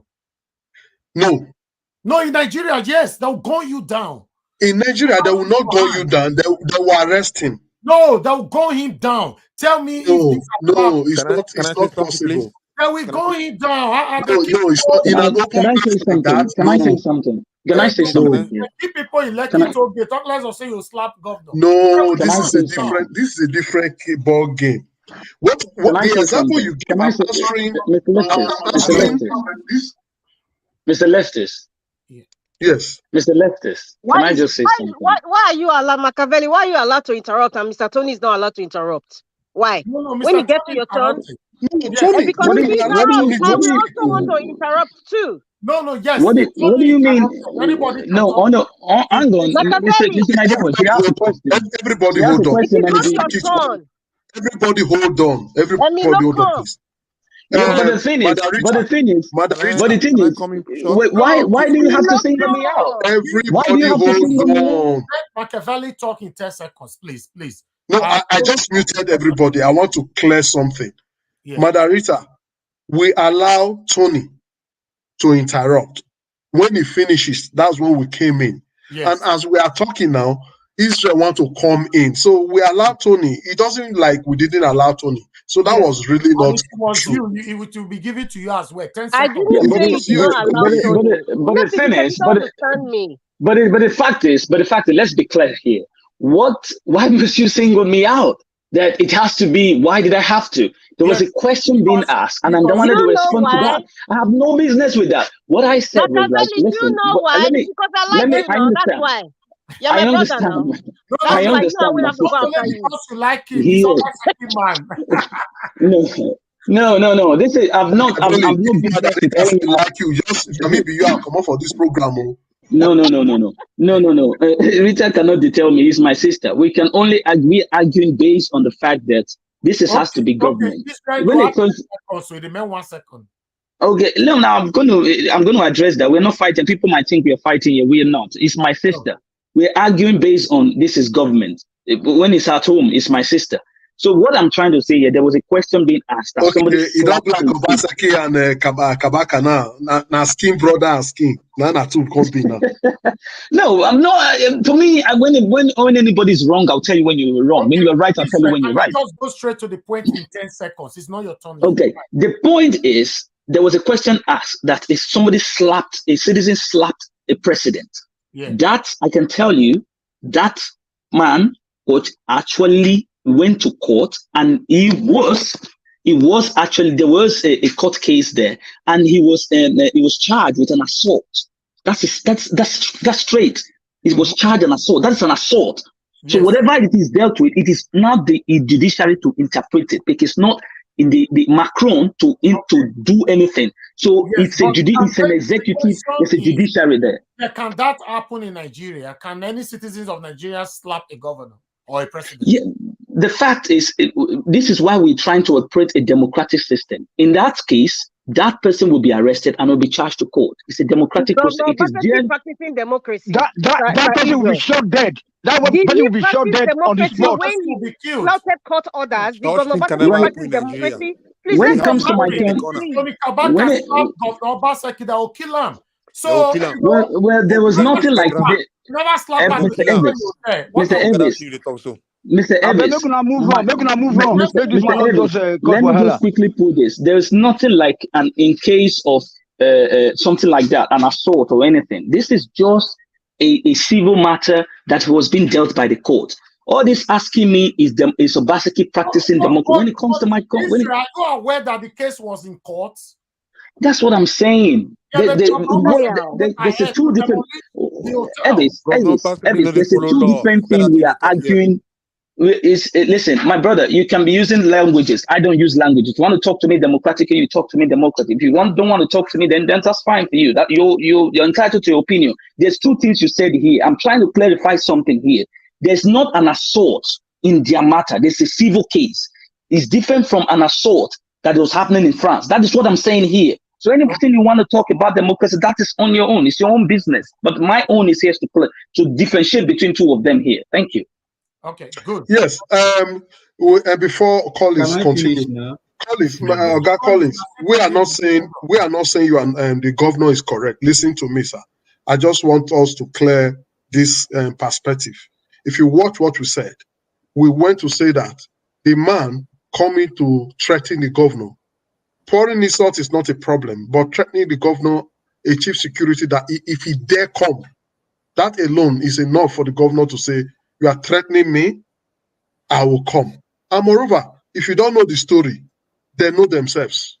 Okay. They are both illegal. They are both illegal people. Both of them are illegal.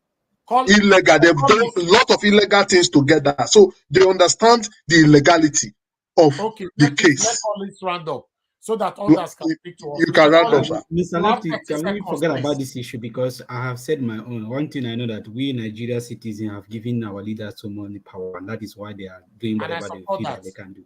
Yes. So what I want to say about what we are calling them, we should abolish us. Yeah.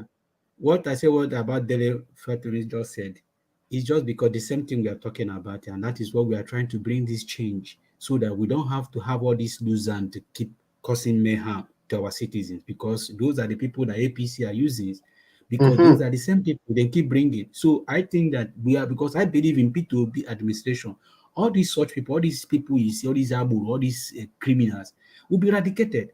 All of them will be eradicated. And that is why you see them, they're trying to defend where they are feeding, because that is where they end their living. So they know what they are doing. So even if Tinubu don't want them to work for them, they will want to work for Tinubu because they know Tinubu support whatever they are doing. So P2B is not going to support them. So all of them is going to be removed out of street. Right. So I think that all these people that are causing mayhem in Nigeria citizens today, they are going to be brought to justice, because what P2B is talking about is going to govern Nigeria by rule of law. Once you fuck up, your case will be treated. So I think I'll yield back to that. So Yes, thank you so much. We'll come back to you again. Before we move on to the next person, let me quickly add to what Lefty said. You know, Lefty said both of them, they know each other. They have worked for themselves before. So whatever that they were fighting, to be honest, many of us, we cannot really ascertain what happened between them internally. So Power tussle. Exactly. So let's move on to Mr. Henry Gabriel, I guess. No, it's Madam Rita. After Collins, it's Madam Rita. No. Lam, please, no, stop. It's me. I'm the third person there. No. Are you sure? Yes, yeah. This is the way you came, the way there was calling, I was writing. No, after Madam Rita, after Collins, Rita, after Rita, Henry. After Henry, Godson. After Godson, Machiavelli. After Machiavelli, Tony. After Tony, T. After T, Let me allow him to speak. I'm not even contesting it. Let him just go on. It's okay. Go on, please. Go on. It's okay. No, sir. As the way it is on the screen, just flow. Accept it, please. I'm sorry. I am not ready now, sir. Go ahead. Thank you. No, Henry Gabriel, don't worry. Just go ahead. Okay, I know where Elvis had problem. Madam Rita came. After marking her network shifted.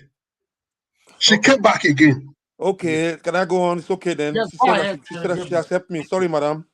Good evening, everybody. Good evening, Mr. Elvis. Thank you. First of all, let me go on this Kingsley Moghalu. Kingsley Moghalu, if you really believe in Nigeria, he could have support Peter Obi. He must not become president. He must not become president before we make Nigeria better. If he has what it takes to make this country move forward, he could have supported Peter Obi. For quitting, he said he quit. He put his boot to one side because Nigerian politics is so dirty and this. We know that Nigerian politics is dirty, but now we want to change the narrative of the Nigerian politics. That's why Peter Obi came in. That's why the Nigerians, the citizens support Peter Obi. Like my parents don't go to vote before, but now I tell them to vote for Peter Obi. Me, I say Peter cannot vote because I live in Germany. So if you really believe in Nigeria, you should support Peter Obi and let us move that country forward. Because all this one, everybody's okay now. He's looking for soft landing so that he will come back again to come and contest for one or two things. It's not working like that. This is the time now we need every inch, everybody that believe in Nigeria. This is the time we need them to come in to support this great man.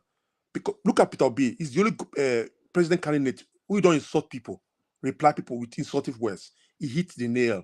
He tell them what he want to do. He's the only calm president candidate I ever seen since Nigeria come to democracy. He never insult people.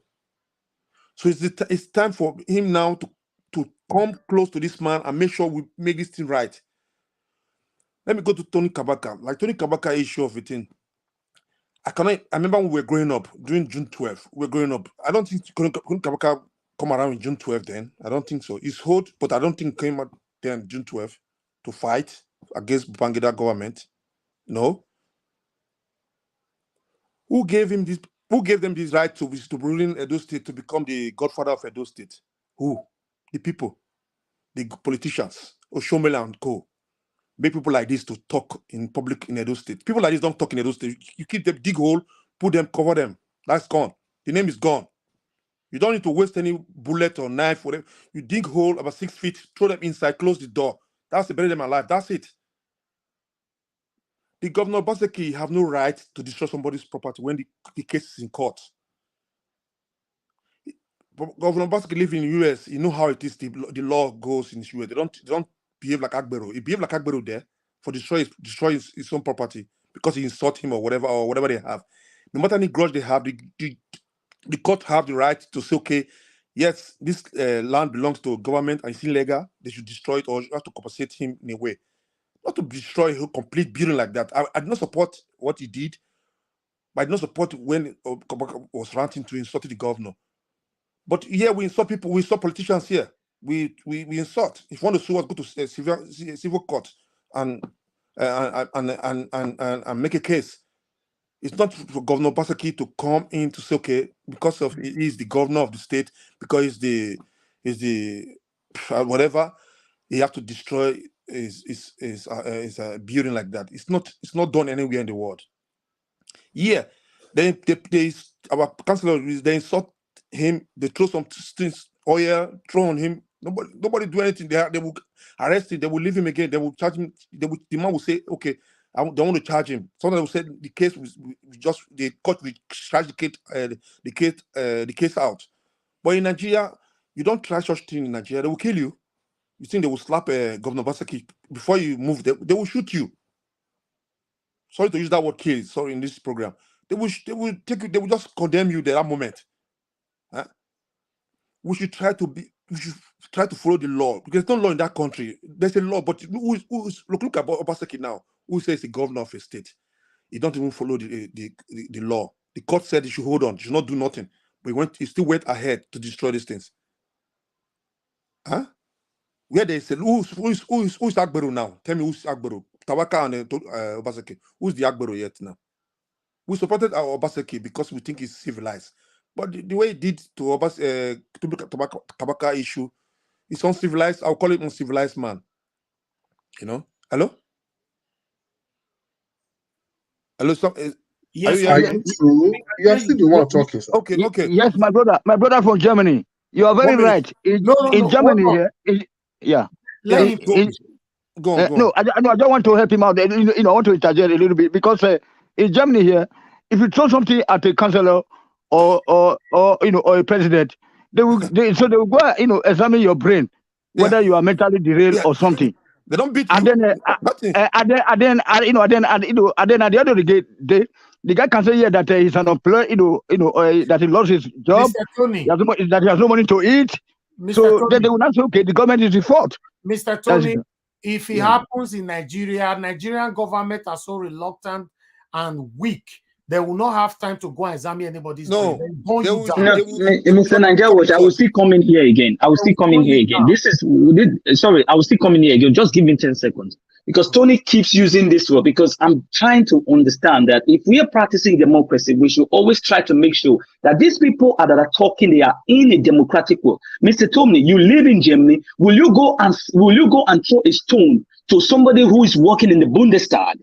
I'm asking you, because listen, the way you guys are making it look as if it is. Listen, my brother, you ask me a question.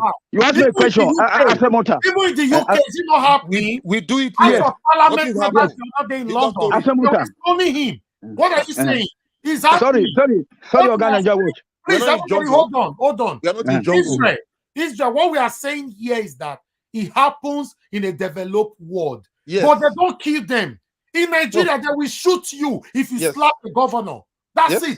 We should say it how it is. You are gone. They will take your life. You are talking about democracy. Is our democracy in Nigeria functioning? No, zero. Tell me what is functioning in Nigeria. When it gets to my turn, okay. Because the whole thing is we're kind of confusing something. Maybe you might be able to make us understand when it gets to your turn. But as for now, for me, I support what most of them are saying. If you try insult governor directly, hit on governor or anybody in the office in Nigeria, they go kill you. They want to keep people for Lekki Tollgate. They turn off the light. We demonstrate anytime here we want. We tell them. We tell police we want to demonstrate. What are we saying? They will guide us. Democracy. I know what my brother is saying. Democracy is not even working in Nigeria. Nothing is working. They will kill you. Nothing will happen.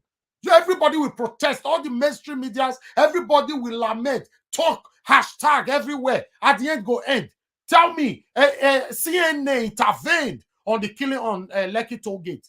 Till today, nothing happened. Justice can happen. Never happen. Can never happen in Germany here. Never. So please, let's just move on. Please, let me go on. Gabriel, okay, let me go on. 1 minute, sir. 1 minute. So fast. Okay, 2 minutes is good. You've been talking for the past 2 years now. Okay, let me. Okay, all right. Okay, as I was saying, I was thinking we supported Obaseki too. I remember then we were. If you go to my page in Facebook, I still have pictures. I put 4x4 there.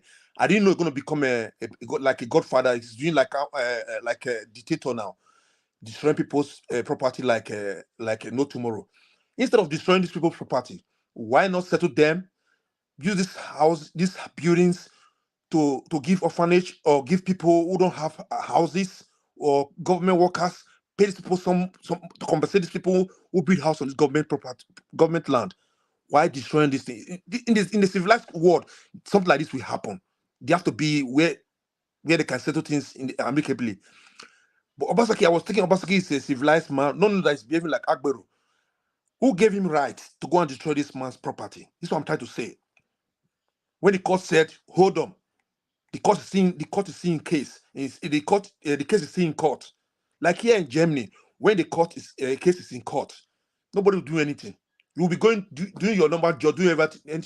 They invite you. It can take 1 year, 2 years before they invite you to court to do anything. Before you go to court, and the court will give judgment. When the court gives judgment, nobody will move an inch. But why Obasaki went to go and do it behave like Agbero? It's something like Agbero who don't follow law. We want a society where they have people follow rule of law.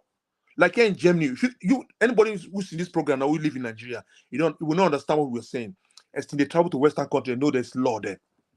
All this now music that play loud for streets, you can't do it here in Germany. Your neighbor will knock, you tell you, say, lower your music, your apartment. Lower your music, don't lower your music. You want you two times, you don't hear, you call the police come and knock for you. Lower your music. We follow law here. When they come to Western country, they follow the rules and regulations. All these are fake politicians within Nigeria. They oppress other individuals. They're supposed to work for we as a citizen. They have to oppress citizens who voted in. They vote these people in to work for them. But now they are the one oppressing the citizen. It's not working like that here in Western country. It's not. Everybody pay for services. Like, look at the governor now. They are celebrating light up Edo State.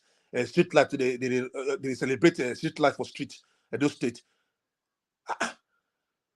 Then I asked question. One of the guys who they publishing the work for governor they do.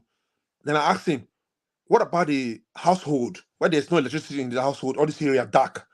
He said I should go house a president.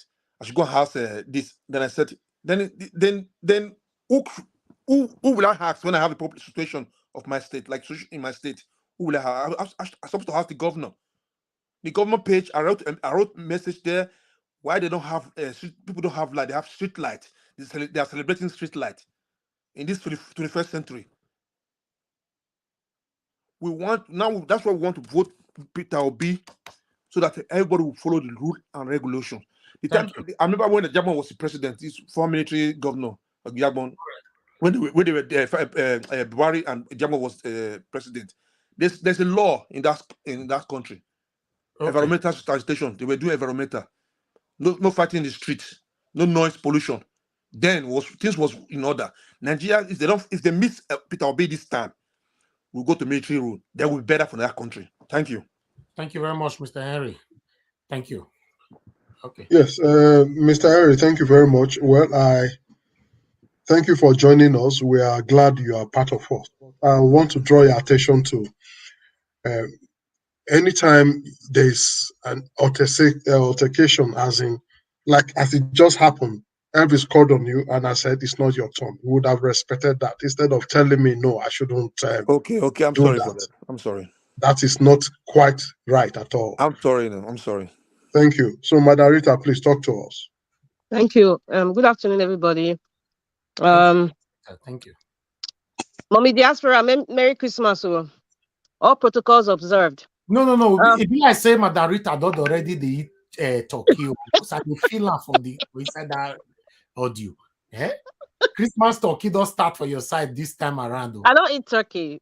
I don't eat a lot of things. I'm sorry for my manners. I'm not eating again.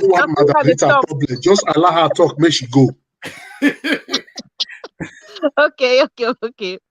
So I left this. They jealous me. I don't understand. Anyway, for Kingsley Moghalu, you know what? When he was just speaking, I noticed that he kind of lost some weight. So I was wondering, like, is he healthy?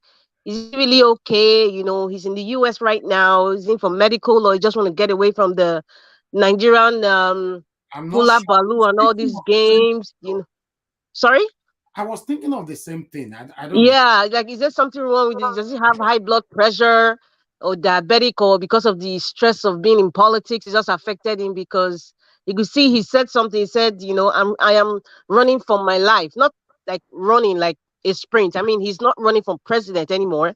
He wants to run for his life. So it shows you that maybe on a personal level, health wise, maybe he just want to focus on his health. Like what I think Mr. Collins said. I mean, or I think it was lefties. If you were living politics, you didn't have to come out on national TV to announce it to us, because there's something that when he speaks, right from time, I've said it in this program, I think last year, I never trusted this man from day one. I never trusted him because I believe he kind of worked for the caliphate, being a deputy governor, and the former Emma of Kanu too.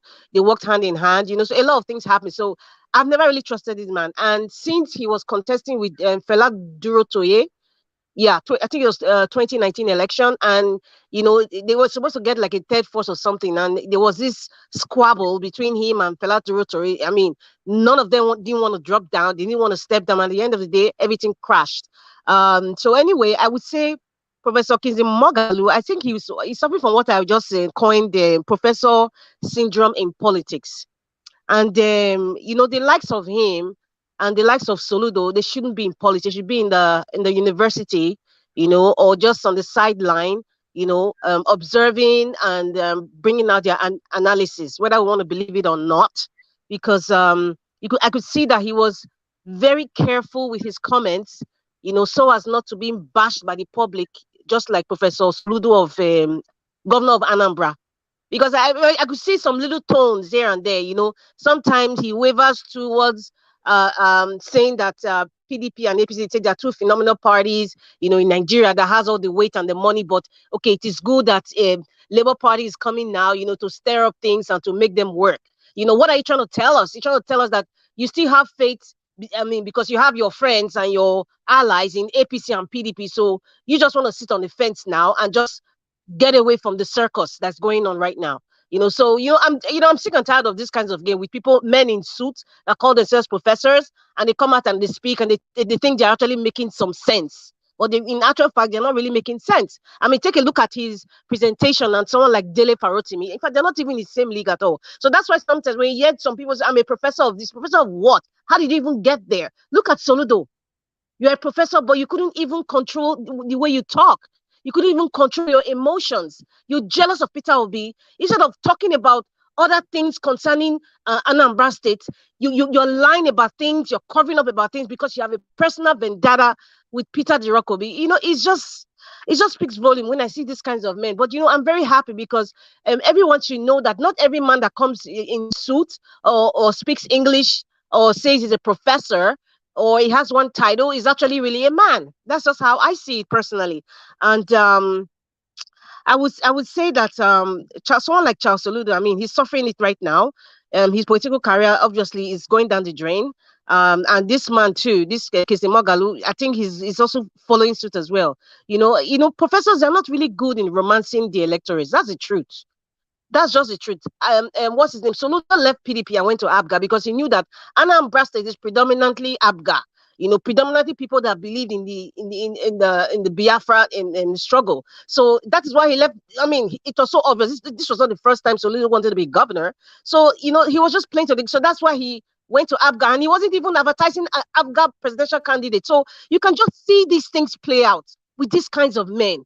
You can just see it play out. And you know what? Kingsley Moghalu should be asking himself, if he's running away from politics and saying, oh, because you ought to have like a humongous, ridiculous amount of money. The politics in Nigeria is monetized. We all know that from our mother's womb. We all know that. But he should be asking himself as a professor that what did I do wrong that Peter Obi is doing? What could I have done differently that has created this glorious, delicious euphoria of Peter Obi being the only man standing, and then everybody just calling his name. Even unborn babies, their mother, they are drumming in their mother's womb. What could I have done differently? As a professor, if you're doing research, you should research himself and say, Peter Obi, he's not even talking about money. He has been in government just like him. He has served. He has been chairman of banks. I mean, Kingsley Moghalu definitely, as a former deputy governor of Central Bank, he knows the antecedents of Peter Obi. Definitely, he knows. because in the same banking sector, he knows. So he should be asking himself as a professor, and what will I have done differently? You understand that all of a sudden is Peter the Rock. Forget the divine aura around Peter the Rock. We just forget that aspect now, because he is what it is. For the day he came into politics, I'm talking about Peter Obi. This is what God said. This is where he's going to go to. So regardless, we're taking that spiritual aspect out. Now, what will I have done differently as a so-called professor? And if you say, okay, maybe this man has a way of talking to the grassroots. Maybe this man has a way of touching people's hearts. Maybe this man has a good interpersonal communication skills better than me. You understand? Okay, forget that he has so much money, possibly even richer, than him. But it's not really about the money, but because the people are donating things. He's not even spending money to bribe people's conscience. So this is the issue I have with people like Moghalu, people like Soludo. And unfortunately, he's still, even if he's from Delta State, he's still part from the Igbo extraction, sort of. To me, Delta Igbo, Anambra, Eastern Igbo, to me, it's all the same Igbo. I mean, okay, it's different. I know it's different in tone, but it's still in this. They're brothers. Let me put it that way. So I don't understand where this spirit of jealousy is coming from. I expected more from this man as a so-called professor and former central deputy governor of Central Bank. But, it is what it is. Like I said, these are the people working for the caliphate behind the scenes. He's claiming that he never stole money. Fine. I respect you for saying that. If you say it with your full chest on national TV and you really did that, kudos to you. But if you love the nation so much, just like the previous speakers have said, if you love Nigeria so much, if you're willing to sacrifice so much, you wouldn't be in the US and say, you're sick and tired, you want to focus on yourself. Because someone like Shure, even if I don't want to mention his name, he's decided that he doesn't want to be an American citizen. He's still holding the green card. He has sacrificed, his family. He's in Nigeria. Just like Nigeria, what to stay in Nigeria for a whole year. He has a family to take care of, but it's a sacrifice. All of us are here. Some of us are even working and even listening. Some of us are like working and even part of this program, but we are sacrificing our time because we care. But you, Mr. Moghalu, you just came on national TV to tell us, okay, I'm not interested because it's monetized. Okay, we don't want to hear. I don't give a rat's behind of what Mr. Moghalu is saying, whether he wants to be part of politics or whether he doesn't want to be part of the politics. To me, his electoral value has gone down to 0 or even -10, because that's the weather here right now. So anyway, that's just about him. As per this guy that calls himself, is he Anthony Ehilebo? When I see another surrogate of Mikanu's club, the PDP, a young diasporan, Edo person for that matter, living in the UK and still supporting corruption. It tells you the kind of person he is, and anything that comes out from his mouth cannot be trusted. So even the comments he was making about Tony Kabaka is even way better than him. That's just my opinion. But somebody like this guy, this Mr. Anthony that is living in the UK, to still be preaching the mantra of PDP at this hour, man, now wow. And I know that the reason why Tony Kabaka's issue came up, because this Mr. Anthony, and that calls himself a political analyst, or a spokesman or whatever of PDP, that's where this thing came from. And even the things that he was saying, it wasn't actually quite accurate. Looking at the pace of what happened with Tony Kabaka and all that.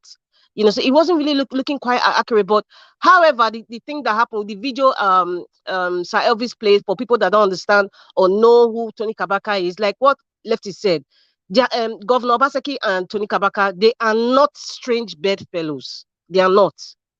And the thing is, it's not really about, I do not support you even threatening anybody at all. Whether you are a constitutional authority or you're a private person, it's not even good to even threaten anyone at all. If you're angry, you're angry. You can curse and, throw some insult here and there, but, threatening someone, it's really, really wrong. And I just want to correct something. I know Salefi said, Tony Kabaka said he was going to use the K word on governor. He never said that. He just said at the end of that comment, he said, your people that are going to come here after you leave government, you will see. He never used the K word. So let us be very, very careful with our utterances, because that was never said. And, speaking about that case, with reference to my brother, Machiavelli, You can. There's no way you can go around things illegality. There's no way you can go around let me it. quickly interrupt you. Yes, he used it to say, "You go first, kill me first." He used the K word. He said, "You go kill me first. You must kill me." Yes. But he didn't revert the K word to the governor. But that is the K word. You see, you're not sir lefties. I don't want to argue too much with you. If a lawyer listens to what I just said, they would understand. I'm not undermining. He did not use the K word against the governor. He was using it like in a metaphorical way to say threatening words, using the K word. Somebody go kill me first. Meaning you go first kill me. If now you first kill me, or I mean, we know what they talk about. There's no need defending that. Sir Lefties, if you go to the court of law right now and you put this argument, you'll be completely wrong. He used that word metaphorically, just the way, but he never reverted it back to the governor. We Africans, he used it for himself. Mrs. Rita. We know what we mean. Make you know they speak English. Lefties, please, can you not just interrupt me? Let me just finish my moment, please. Thank you very much. So you know what we don't call my name. If you call my name, I will interrupt you. Sir Leftist, I have to call you. I mean, I called Machiavelli's name, my brother. He didn't respond. So please, with all due respect, can I speak? Thank you. Okay, go ahead.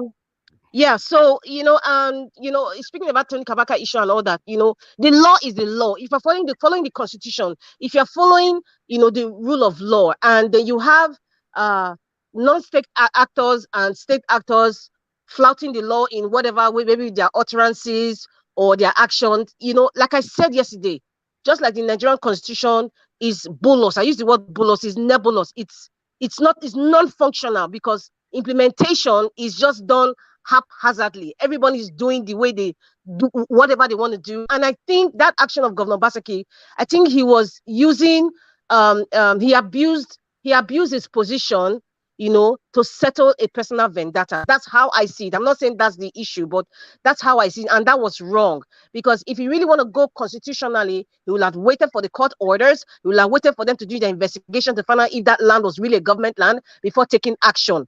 Following the rule, Mr. Machiavelli, if you want to follow the rule. Now, coming on what the way Tony Kabaka expressed himself, perhaps he expressed himself in a very, not even perhaps, he expressed himself in a very wrong way. The languages he used was very wrong, but he was expressing his anger. He was expressing his hurt because he knew that what was happening behind the scenes, unknown to you and I, was a personal vendetta. It had nothing to do with, that he was in a wrong government land. And everybody knows that all the houses they marked on that street, till date, this is 2020 now. When in 2022 is ending, none of those other houses were demolished except that hotel. So what does that tell you? So you cannot go around it to make any, both of them were wrong in both ways, completely wrong. There's no way around it. You cannot sugarcoat it. You cannot paint it. Both the Governor Obaseki and Tony Kabaka were wrong.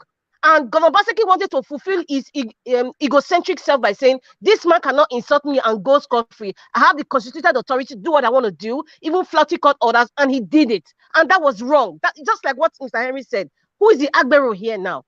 Who is the civilized person here now? Really, who is the civilized person? And what really pains me in all these cases from that 2020, do you guys realize that these court cases we're talking about, who is paying the judges or the lawyers? Whose money? Edo State money. Now, the ruling that came when the judge said, when they said, the governor has to go and build that house back, and then they start the case afresh. Whose money is it going to be? Do you think it's Governor Obaseki's personal money? No. Is the money of Edo State taxpayers. So you see, this is the abuse of law, abuse of constituted authority.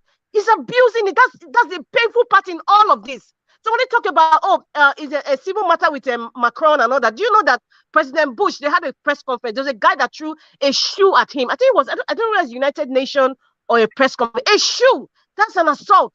But guess what? That guy didn't go to jail. This is in the United States. George Bush Jr. I'm talking about. The video is on YouTube. You can find it. I remember. Issue. Yeah, but I mean, that's even an assault. Yeah. A physical assault, and he would have. Yes, he was asking Bush to stop the war. The shoe was not thrown in the United Nations. The shoe was thrown in Iraq. That happened in Iraq. And at the end of the day, he was arrested. But because of the war that's happening, it doesn't work. I will interrupt you when you're talking, though. Don't complain. Whether it was in Iraq or whether it was in his living room or whether it was in State House or White House, somebody tried to assault him. And if the guy didn't dodge, he probably would have hurt his eye or had a scar on his face. But what happened? They didn't kill the guy. That guy didn't go to jail. Follow the story. Tony Kabaka expressed and said, do you know that oh my God, there are people that have said even unimaginable things in foreign land, not even Nigeria, worse than what Tony Kabaka was saying. Not some of them went, of course, the government decided to be civilized and say, you know what, I'll take it to court. Some of them just say, you know what, just leave him. This man is crazy. Probably they'll charge him and he'll just move on. Because people are angry. People are trying to express themselves. However they did it, fine, follow the rule of law. But you cannot go around it to say one person was fighting governor and Kabaka. No way. The governor was wrong. Tony Kabaka was wrong. And everything is under the coffers of Edo State money. It is not Governor Obaseki's personal money right now. If that hotel has to be built again in another administration, it's Edo State money. That's why it's really annoying me. Our money that used to fight personal vendetta.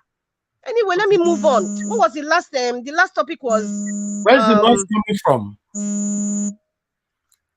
I think it's coming from you, moderator, right? Hello. Okay, we can hear you now. Yeah, I don't know what was the last topic. I can't remember. The last one was okay, the lady in the bank. I think it was a lady in the bank. The CBN. Yeah, the CBN. I think you know what. I think we all know that, you know, in Nigeria, sometimes when the big fishes don't want to come out and really explain the scheme of things, they send people like that lady. I think she's a deputy governor of a department in the central bank, you know, to just come and, you know, tell us some statistics and, you know, give us some black talk and just go away. And then that's it. We take it or we leave it. But we all know that all these struggles, all these things, all these controversies we're hearing about the CBN, Emefiele is nowhere to be found. You know, like what Sister Omoye was saying yesterday, when your hands are soiled, you know, you cannot even defend or stand firm, stand straight with your chest up and say, as a CBN governor, I am doing A, B, C, D. You cannot tell me what to do. But he's running away. He's getting threats all over because he's part of this same cabal. You know, when they threaten you and they do certain things to you and your family, and I'm sure Kingsley Moghalu has probably experienced it too, just like what Okonjo-Iweala was experiencing. You know, so when I see people like that come out to talk, I was like, okay, please say what you want to say and just go back. We already know our system is all messed up. We don't have a stable system. So I'm not really going to say much about that. Thank you. All right.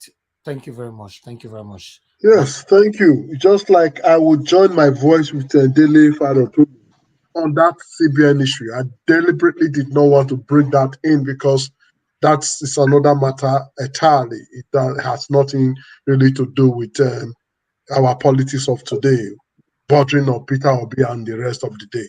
I just talked on what is happening between the APC, PDP, and Labour Party. That of Central CBN Governor. Yes, I just directly I did it. I joined my voice with him because if the CBN governor did not show interest in presidency, he wouldn't have been getting the fire he's getting. But outside that, what he's doing is very, very correct. I agree with him. I applaud him, and I think he's going the very rightful way.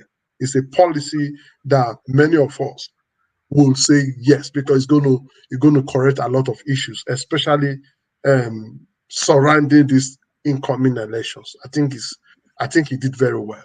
He didn't get it, and he's doing it right. That would be very fine. So on that note, we'll go straight to, if we still have God's son here. Do we still have him? Let me check. No, I think we've lost him. Is Machiavelli now? After God away, is Machiavelli straight away. We don't have God's son here. Oh, thank you. Thank you very much, everyone. Good day to everyone of the panel. Good day to you, Mr. Davis. Good day to you, Mr. Leftist, and good day to those in the comment section and those also the concerned citizen. Well, the question is here. I'm not going to go deliberately on this because we're trying to, it looks as if this question is centered around one thing. There was a topic, there was this thing allocating to this same thing. The problem where we are now is the issue of good governance. That's what it's supposed to be. Because this affiliation that we're moving into something else, it's actually a diversion, which is actually confusing to me. Because right from day one, I've been saying that the norms and the tradition that this political party or this system has built itself, it is wrong. Right from day one, I've been saying it. It's wrong. The system is wrong. You cannot build a foundation on something that is already rotten. So no matter what cement you are going to put, it's absolutely nonsense. Because when we left the country, we left in a total quagmire. And still, people are still building on that foundation. So I'm not surprised if this thing is continuing to come into effect. Because this is what the APC presidential candidate said, that he was going to build on the foundation led by the same people who his clonings. Same thing to Atiku. So the only person that was bringing something on the table was the Peter Obi. I'll go straight to the one of Kingsley Moghalu. Regardless of what people are going to say about him, I stand with him on one. It's from two angles. I have to listen to him, and I also listen to where we're heading to, because I've always used it here. We need intelligent people from different walks of life to sit down together and navigate how we are going to bring Nigerians together. Like I use the words I will use now. How did we get here? And how are we going to move ahead? Those are the two keys I always use. And this is the situation where we are.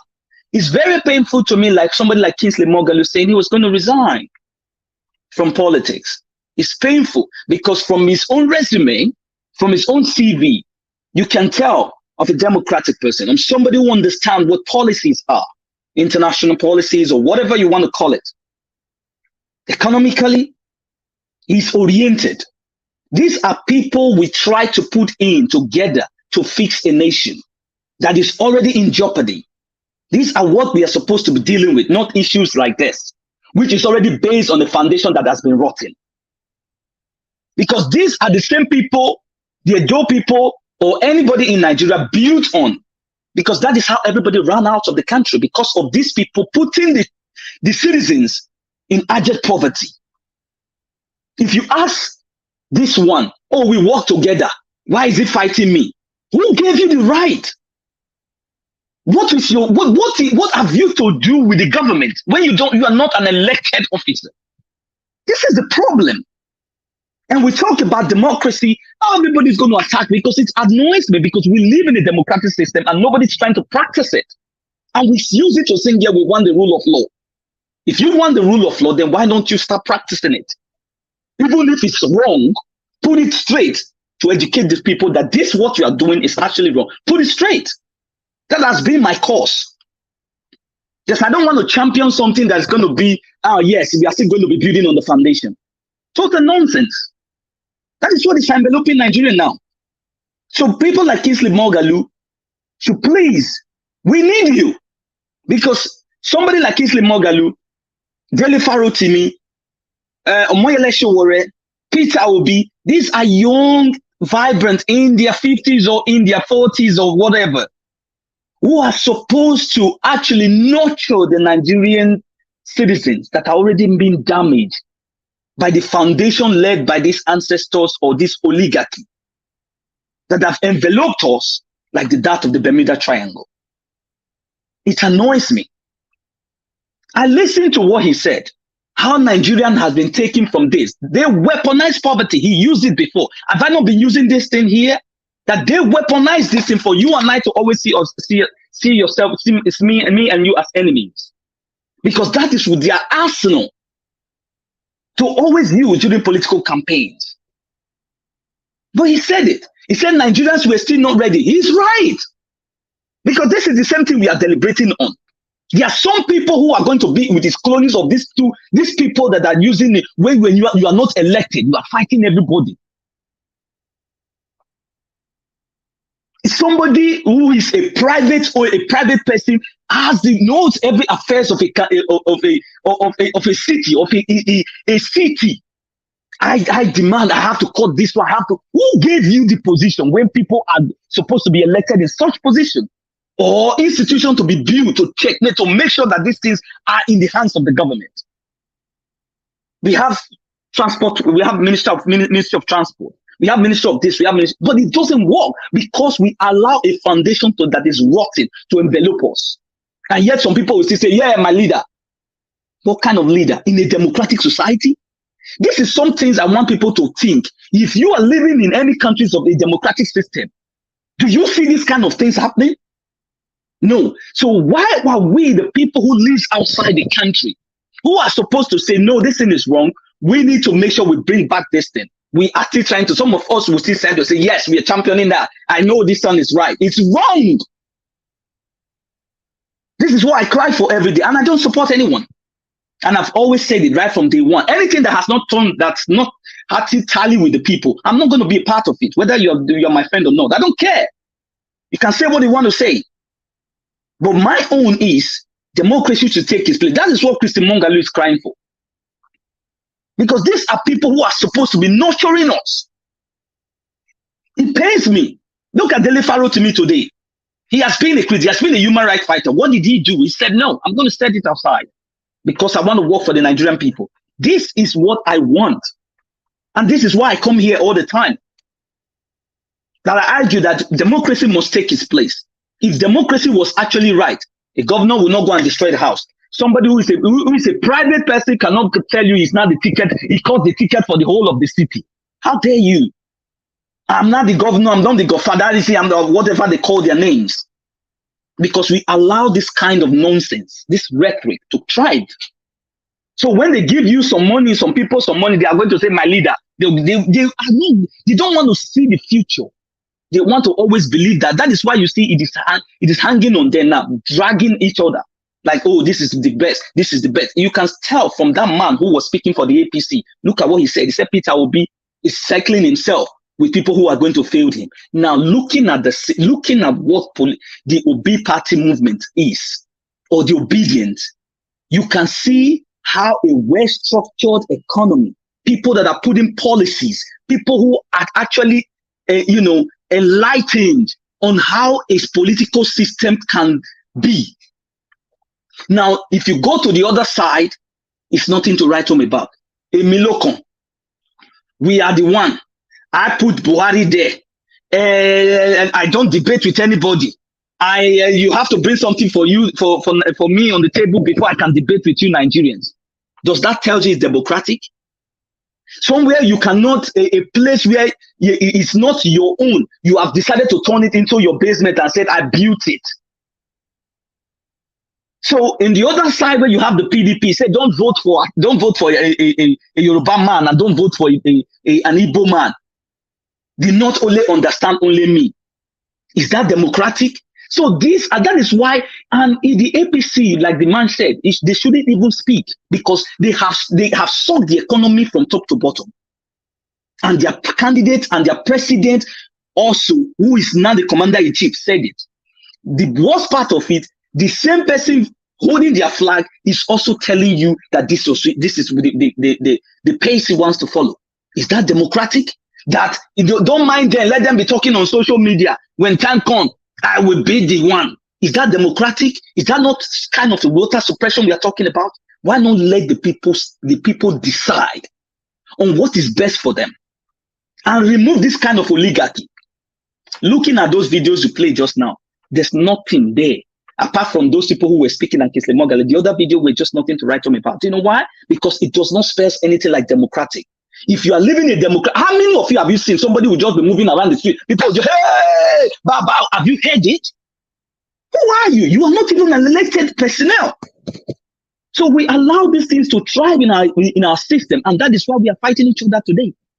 Instead of us to start bringing solutions, listen, this time we are not going to be around.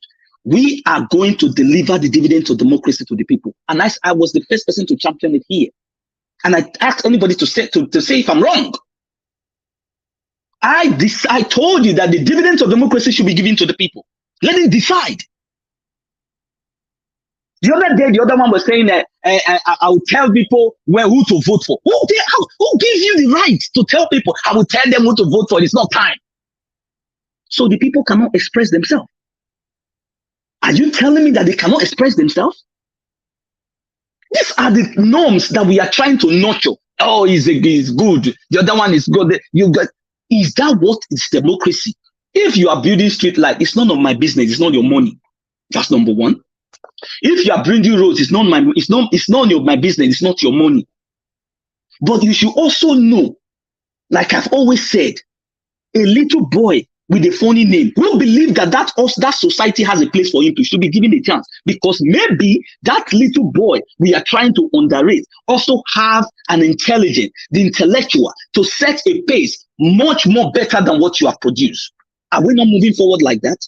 Why should I be stuck with things that are always archaic? Since the political process of Nigeria started, it has always been one-sided. We are building roads, we are building bridges, we are building roads, we are building bridges. Can't you think about something that will produce something for the future? Policies? So why should I be discussing people who are just moving around the street, roaming about like that of the Bermuda Triangle, with nothing to impact on the youth? What are these people impacted on? Nothing. What did I gain when I was in Nigeria? Nothing. To hate my brothers, to my sisters. Why would I come out to insult anybody? Have you ever heard me insulting anyone? Never. Because I believe on diplomacy, and I believe on we sit down to dialogue to iron what we have as Nigerians, as individuals, and as citizens, to help better another citizen who does not have a way to go. That is my call. Other than that, count me out. Because I should imagine that we live in a better society. We should use that wisdom to teach those ones at home that this is not right. We need to set the pace. And that is why I so much love the likes of Dele Faro to me. And I'm crying for people like Kingsley Moghalu, because we want them. These are the backbone. These are the foundation of how democracy can thrive, because the youth are already being damaged.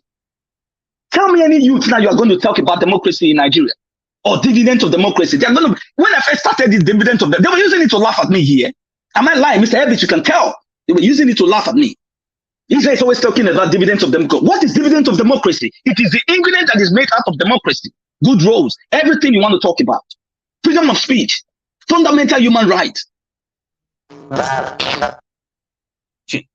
This is the thing. We should not be talking about the past. We should be talking about the present and how we have to move forward. Other than that, I should not be part and parcel of people who does not understand what is called laws, who does not understand what is called democracy, and yet we are going to embed it. I'm going to see a system of oligarchy moving around us, tearing us apart.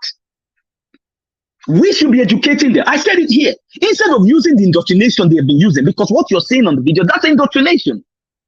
That's not education. What does that educate me about? What does that educate me about? That one-sided, that the wealth of the country is going one-sided. Is that education? Or is there a way forward? The answer is no.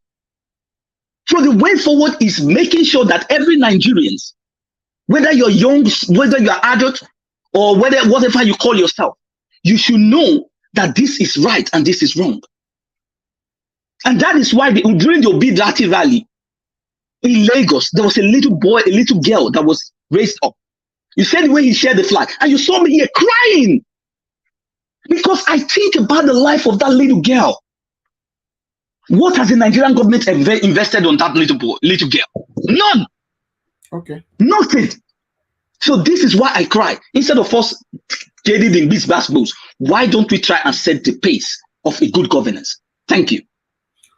All right. Before leftists, Israel, my brother, I'll let you understand something, that in this platform or any other platform or in Nigeria, everybody are entitled to their own opinion. How they think cannot be how you think.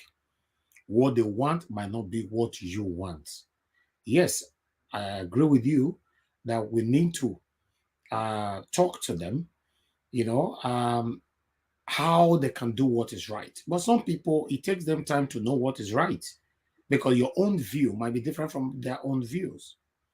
You see, when you're talking about dividends of democracy, we don't have them. Yes, the word democracy is in Nigeria, but is it functioning? Is it really there? We are in democracy. We are in democracy. Is it really working? Everybody have been polite. Everybody have tried to be polite to address it. all these kind of agitations that you are seeing in different angles in Nigeria, if you go to the starting of these agitations, or rather of these agitators, you will see that their primary move was a polite move before they turned to something else. Because no matter the language you speak in Nigeria, nobody listens to you. The government doesn't listen to you. But in the UK, where you and I reside, when we speak, they listen to us. When you oppose anything, they want to figure it out. Why are you complaining? They want to know what is wrong with their people. If they want to do anything in the UK, they carry the people along. They just put the king picture on the new pounds now. And they said this is going to start, people still have till not in May or so, or April, to be returning, or to be using their old money. In Nigeria, things like that doesn't work, because in the UK, they carry their people along. So when you see people in Nigeria vengefully approaching some issues in Nigeria, you don't have to blame them that much. Because a lot of people are tired, they're fed up. A lot of people are tired. Mr. Elvis, thank you for that. You know, you and I know the reason why I'm here on your channel is because of what you emulate, what you stand for. You know that. The reason why I took it upon myself that it is more that we should start teaching education, let the people understand, because they robbed us of the same, how can you call a democratic system where you are not operating it? I agree. But how do we treat these people to understand is by making sure that is what people like Dele Farotimi and the rest are trying to push. Like I told you just now, they left what they're supposed to do and said, no, if we don't go in there and actually tell the people what we've been saying. You see the like of this lady, this Aisha Buhari, these are all activists who actually now push themselves into the Labour Party to, make it broad that the people. Why do you think I joined? I supported the Obi movement. Aisha Yusuf. Yeah, sorry, Aisha Yusuf. Sorry, why did you think I joined the Obi movement? You know, right from day one, I've been a fan, a hardcore supporter of Omoyele Sowore, right? But what are we talking about? It is because what I'm fighting for is what these people are emulating. I have to join them to educate the Nigerians. Like, this is what we want. We must not miss it. Otherwise, the democracy they are trying to tell you, or the system they are trying to tell you is democratic, they took it from you. It's not true. That's what I'm doing. Yeah. Yes, I agree with you, Israel. But my take here and my stand is that everybody here have their own opinion. Anyhow they deliver their opinion, that's how they can view it. That's what they can see. That's what they have experienced. That's what they believe.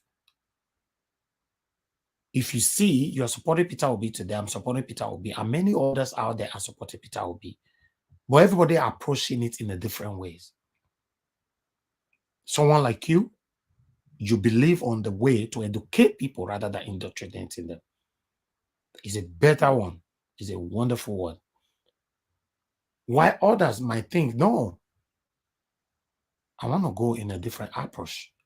As long as we all arrive in the same goal. That's the most important thing. So I wanted to add that to it. Leftists, over back to you. I didn't even know what you were adding, because today's debate. Everybody has a right to say what they feel. Israel just spoken his mind. Somebody else has spoken their mind. So we don't need to tell this person you must agree with this or that one must. You must not agree. Exactly. Israel don't agree, please. Yes. That's what I'm next person, Tony Africa. Tony Africa, please talk to us. Okay, sir. Thank you very much, sir. Everybody, I greet everybody. So it is not that easy for us. So I should start from Moghalu. Moghalu. Like Agama, because now they say Moghalu. Tony, no go give the man Benin name. No go give him Benin name. It's a Benin name now. It's a Benin name now. Like Okowana. Moghalu no be Benin man, no. Or Moghalu. You must say Moghalu. You're not talking like our cheap people. No, it's Moghalu. Not be Moghalu, Moghalu. Moghalu. You see? Now I will try to, yes. My name is Tony Africa now. So I try to be, to prove my Tony, African. Go ahead. So, yeah, so for Moghalu, it's out of frustration that also the accusation is given to Nigerian youth or Nigerian people that the people aren't ready, they are not ready to embrace good governance or whatever. It's the same thing that frustrated him out of the whole the scene right now, because the country, I keep saying here that there must be a kind of social security system. When we're talking about social security, it's the main for human, for human to survive, because a kind of social security, if it's not official, like as it's been done in Europe, like they say, okay, at the end of the month, everybody, like every German is guaranteed, a shelter, and then an upkeep allowance for feeding and everything. So, but in the case of Africa, we don't need that to be, so it don't have to be official. But once that one is missing, that even to the point that even though we know that we don't produce anything in Nigeria, that they will ban, some personal effect or some kind of small things to come into the country for the poor people. Like what am I trying to say? It's like this madam now, that Alhaja is a custom director, or they own all the whole country anyway. So they said that, okay, after all, only the Southerners that are in abroad, so we have to stop them from bringing things to their people. That's why you see the decadence right now in the society in Edo State and all Southern Nigeria. People are hungry. Nothing they come from abroad again. If you want to send any vehicle down, nothing will be. They say only spare tire and the jack. So they go this body. I don't know now, like bloodsuckers are, as in when they fly for daytime, now they just be. So when there's nothing, when you are not guaranteed anything, or you have no assurance of like no food, no nothing. Look at the tattered clothes people are wearing. Look at the environment, no road. So how can you have a good election, coming out of that kind of environment? So that's why the guy have to just leave the place, because and then secondly, there is no police system, because even the German government, the president, and then the Bundeskanzler, the prime minister, they are afraid of the police. They're afraid of the police, so they know that the police can call on them at any time. You see, people that are ministers here, if they beat the traffic law, they will get a letter. They have to go to the police and say, I'm sorry. They will say, okay, yes, you have to pay so fine, but not like in Nigeria or in Africa. I just learned that the Kenyan government now, so the president, whom everybody were praising last time, that, oh, this man is like Obi, he just came in, he's a good man, Now, never hear what the daughter don't be now. There's now, he has established, the office of a first daughter. You see, so that's how that I say that black people cannot make it unless some of us that are in abroad that knows how to do it.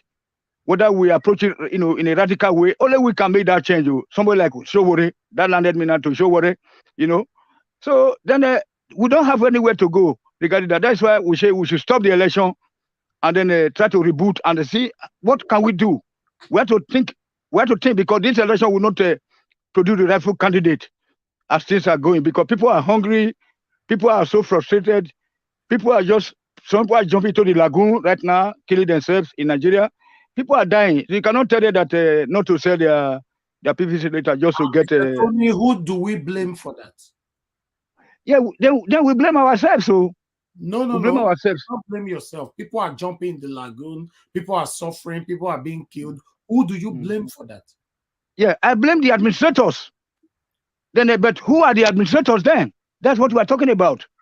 Who are the administrators? Tony, if you say the election is not going to hold, we should reboot. How do you reboot?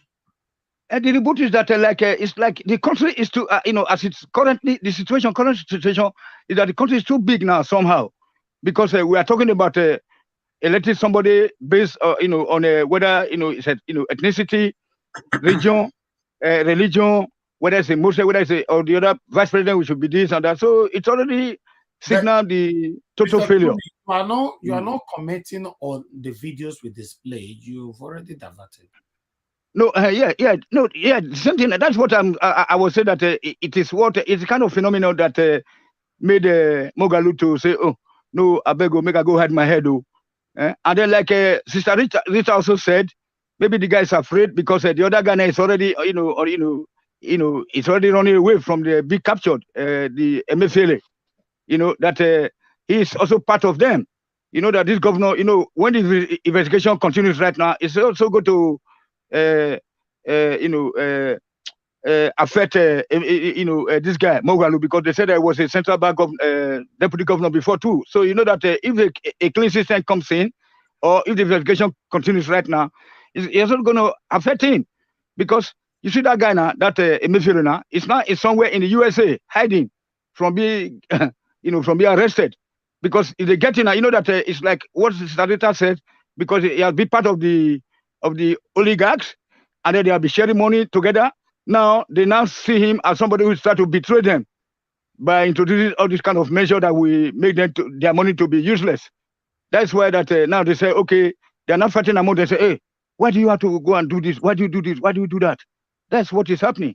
So the guy is now, saying, oh my God, let me just run away, because those his friends, when they were sharing money, as Sister Rita said that he has been part of them, only to deviate, to go and be implementing all this policy that might benefit the public at the end of the day. That's why he run away. So then the next topic is about who, sir? Tony Kabaka. We have not we have not gone to friend. second segment. So I think you've talked about what you just showed. Or you want to talk about Tony Kabaka? I will talk about Tony Kabaka, my friend. Because like someone earlier pointed out, Tony Kabaka is, for me today, as of today, is better than Governor Baseki, because I'm quite sure that the street that Tony Kabaka resides right now, I don't think any Fulani or Hausa man can go and kill anybody in that street. Only hearing of that name, Tony Kabaka. So we dwell on that before, that at least that case was of the Queen Latifah Hotel, which really pained me 2 years ago. It was so disheartening to see how the bulldozers were just coming to destroy them. That I think 2 years ago, I also wrote on the Nigeria Watch, when I was saying that they shouldn't have destroyed that hotel. They should have converted it to either students' hostel or a school or a hospital. And then today, like you pointed out earlier on, the CEO, that 200 houses have been demolished already this year. You see? And then all in the face of our city, looking at the worst village. I don't think Myself village is even looking worse than Benin City today, because I saw the pictures from Edo State last time, like in front of Oba Market there, or Rokota Hall. I was so mad, like wondering how all those second West Secular, or how first Secular, or Sakwabaru would be like, because that city center, the images was just too bad. And then earlier this week, I was shedding tears when I learned that the German minister for Tony, can I come in short? We are too and no, hold on. Before I lose my thought of line. No, before I lose my thought. So no. This week, the German foreign minister went to Benin to go and see our Oba, to go and discuss about the return of our antifas, And then I was shedding tears.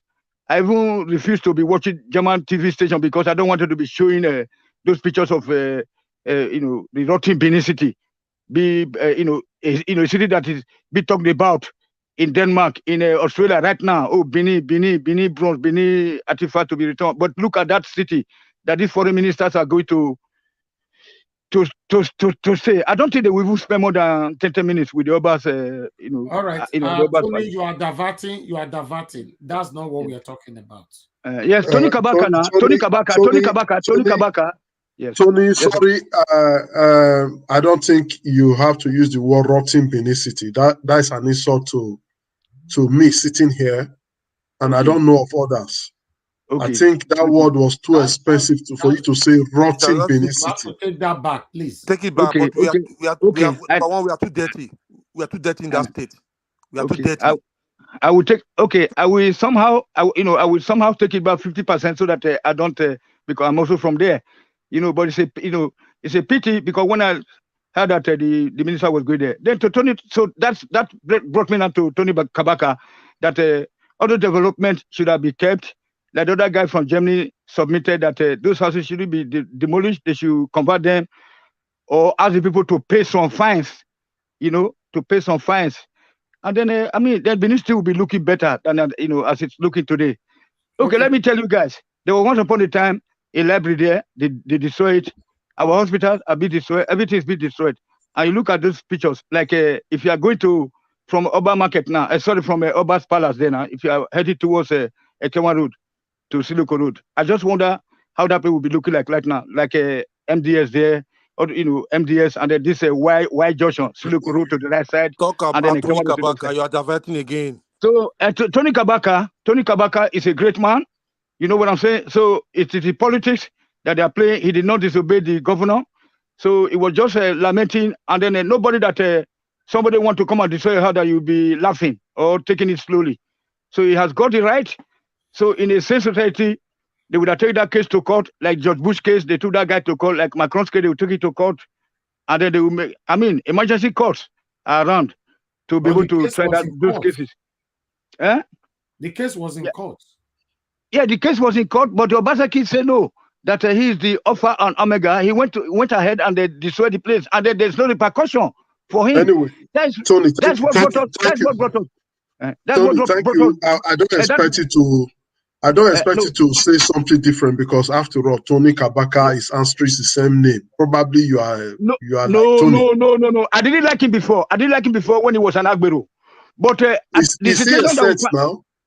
No, the situation that we but the situation we see ourselves today now, for me, Tony Kabaka position in Edo State as Agbero is even better than Obaseki. And I want to tell you guys, you always say that you guys always wait. You guys always talk of that Curtis. Curtis is good. Ogboni is not a bad thing. Ogboni and Curtis in Africa should be regarded as Rotary Club, Lioness Club. We don't want to talk about courtesan here. Please take this topic off, please. Okay. They should try to help the people. All right, Mr. Tony, we're going to come back to every one of you. Obaseki is worse than a Curtis. It's worse than anything. Thank you, sir. Hold on. I cannot wait to hear from you, Tony, on the next topic, because that's when I'm going to know if you are a biased person or not. Lefties, can I move on to the next segment before we call on? Yes, before you move on, I had to quickly say something because we need to do damage control on Tony's opinion. Tony just said Curtis is good, and I don't know how he's going to justify that. Okay. But for the sake of history and record, we are not supporting courtesan here, and we are not preaching courtesan here. So if Tony says for his personal record, I don't know why he said that. He has the right to say whatever he wants to say. No. Oga Lefties. What I'm saying is that hold on, sir. Going by Tony, we are done with you. Going by Obaseki and Tony Kabaka, I also want to do damage control here. Two of them are same of one coin, two face. Obaseki and Tony Kabaka, they are same. Because the same Tony Kabaka said they brought him in. They know what they did to bring him into the government. So Obaseki knows Tony Kabaka very well, and Tony Kabaka knows Obaseki very well. And Tony Kabaka, Obaseki knows the capacity of Tony Kabaka, though he has rejected him because politics of the same divide. Tony Kabaka belongs to Oshomole, and Obaseki didn't want anything that has to do with Oshomole. So as such, he dumped Tony Kabaka and bring up people like they are now in social media now. So many of them are in UK. I picked them and enforced them. They were still the same Agbero like Tony Kabaka. They were still doing the same thing. He didn't actually leave Agbero. He dumped some, tried to take power from them, tried to disgrace them, tried to use political strength on them to mellow their strength, and also raise some lions that he could use to tame those ones. And actually, those ones were telling, come out if you want, because they have government backing. So we have to do damage control. That is just the truth. So I think we'll go into the next segment. Good evening, Nigeria. I think I have not contributed. Comrade Omo, you are going to have just hold on. You're going to do all together. That's just joining us now. We take the first segment and second segment together when it gets to your turn. Okay. All right. Thank you. Don't worry. Thank you. All right. Ophelia, you just joined us right now. You need to turn on your device, your mic, so that we can accept you on the screen. If not, you are just like in the middle right there. You are not on the screen. You are not out. So, and you are blocking the space for others to come in. Ophelia, if you are listening to me, turn on your mic, your microphone. Turn it on. Naija Watch, please, I'm very sorry. I want to just, if you can give me like 30 seconds to clear myself on the on the issue of courtesy, please, sir. No, you have 15 seconds. Go straight to the point. 15. Thank you very much, sir. So, the Oyibo people, they get Rotary Club. Then they get all this Lion Club. They get King George Club. No, you are not clearing it. We don't want to hear. You are still advertising these things. We don't. No, I'm not advertising. I mean that. Are you taking it back? In fact, don't justify it. Don't worry. Don't clear it. We don't. Tony, you cannot compare courtesan to an open club. I'm a member of Lions Club. If you must know, if you want to know, I am a member of Lions Club International. I was the president of Lions Club International Benin before I left Nigeria. So you cannot compare. Don't you ever compare Rotary to courtesan. Thank you. Okay, my people. Thank you very much, my people. We're going to recapitulate back on this video. Some of us have seen it before, and we have previously displayed the video here before. Before we move on to Peter Obi rally, or rather speech in Rivers State. Let's listen to this man again. I'm not campaigning for Obi, but he's the best. Reason is he has said that he's going to cut down what collects the money of government. Cost of governance. Cost of governance. That is where they kill us in this country. And new trajectory and new direction. We'll talk about other things. You are obviously you are a candidate. Obi is your candidate. No. Obi is, by my critical, unbiased assessment. Right. I am not making this statement because I am a part of Obi. I'm making this statement because he, and more by comparison, is the only one who has shown that if given opportunity, he can take this country. But there are a lot of arguments, Keisha, that Obi has less experience compared to Asiwaju Bola Ahmed Tinubu and the former Vice President Atiku Abubakar. Is that the kind of experience you want? I'm not. I said the experience that has made slavery out of Lagos, the experience that has made a man to produce governors for 20 years and is in control of the system of Lagos, the finances of Lagos. There is nothing that happens in Lagos without Tinubu's approval. Is that the kind of experience you are looking for? That is a malevolent experience. That is a diabolical experience. That is a retrogressive experience. That is a cancerous experience. That is a corrosive experience. That is a backward experience. That is a reducing experience. That is a poverty-oriented experience. That is a Stockholm Syndrome experience. It is an experience that must be smashed to the smithereens and dumped in the compost stone. Our country needs egalitarian, progressive, brilliant, intelligent people with capacity, idealistic, to take us from the nadir of insignificance to the pinnacle of global recognition. That's what we're looking for. We don't need the experience of plutocrats and plutocrats who have put us in a quagmire and subjected us to this level of misery and slavery. Okay. Praise. All right. Leftists go interpret all the, so all these people they wear coats, their English be so leftists go interpret what he talk later. No, that's why you just talk. So I go direct to Alex. Okay, Alex not there. I go direct to Margarita. You go interpret. That's why you give me, so I will direct it to Margarita. No, you could. I didn't want director. You see him. Tinubu don't show us cheap way to answer question. All right, let's move on to see the speech of our principal right there in Rivers State. Excited supporters chanted the name of the presidential candidate of the Labour Party, Peter Obi, as he walked from Education bus stop to Okija, acknowledging cheers from supporters shortly after the main event of his campaign. Meanwhile, before we move on, I want to quickly say, if we have any Tinubu people watching us right now, or you are already on this panel in disguise, please, can you urge your principal to walk on the street? Because we never see something like that. Tell your principal, APC candidate, tell them, say, make it walk in at Chetima, make they walk on the streets. Make they greet people, they go on the street. We go live, we could say something like that. Most of it go happen. Now, let that one I talk, just talk, not talk about our principal. Just tell your principal, may walk as I want they walk for street just now. We want to see them like that. All right? Not be this one be the first time. If you argue, man, get me any video for this our software here. Why I go play where our principal they walk for streets. So let's move on.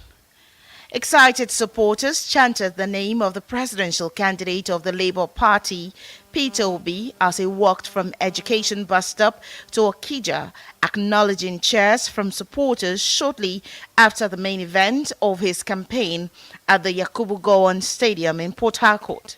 For Obi, reaching out to supporters in person is important, just as he promised during his speech that the people should hold him responsible for all the promises if elected.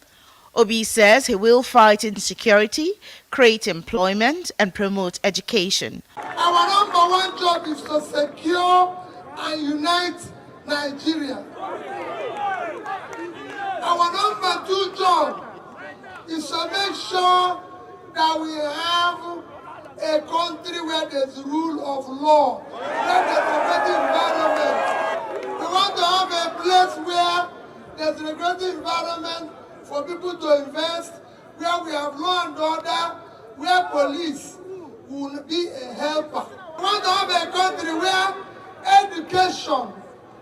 education is number one priority in terms of development.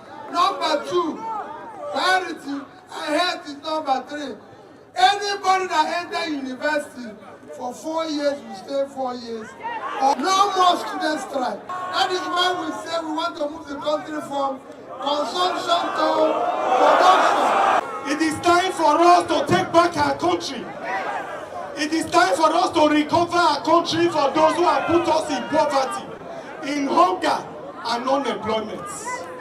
And therefore, the choice that we must make in 2023 is Labour Party and Peter Obi. There is no doubt why we have been suffering is because we have been voting for the wrong party. A new Nigeria is possible. Port Harcourt must come back to the forefront of industrialization as we go from consumption to production. Labour Party's governorship candidate for Rivers State, Beatrice Itubo, received the flag of the party. She called for the support of all candidates for the party in the state and the presidential candidate, Peter Obi. All right. Thank you very much, my people. We're going to stop that right there. So that is all the videos we have for you guys today, except we want to reference to any other videos on demand. Thank you. Thank you. I want to quickly appreciate Eze Wango. Thanks very much for your support, sir. Received, and we are very, very grateful for this. Thank you. Thank you. Thank you. May God replenish your pocket for you. Thank you, sir. All right. We will move on now. We are going to start with the old people that are just joining us. Or the new people, sorry, that are just joining us. Then we take it around again. That's all we have today. If you know you have not contributed to the first segment, you have the opportunity to contribute to all of them at the same time on this segment. Thank you.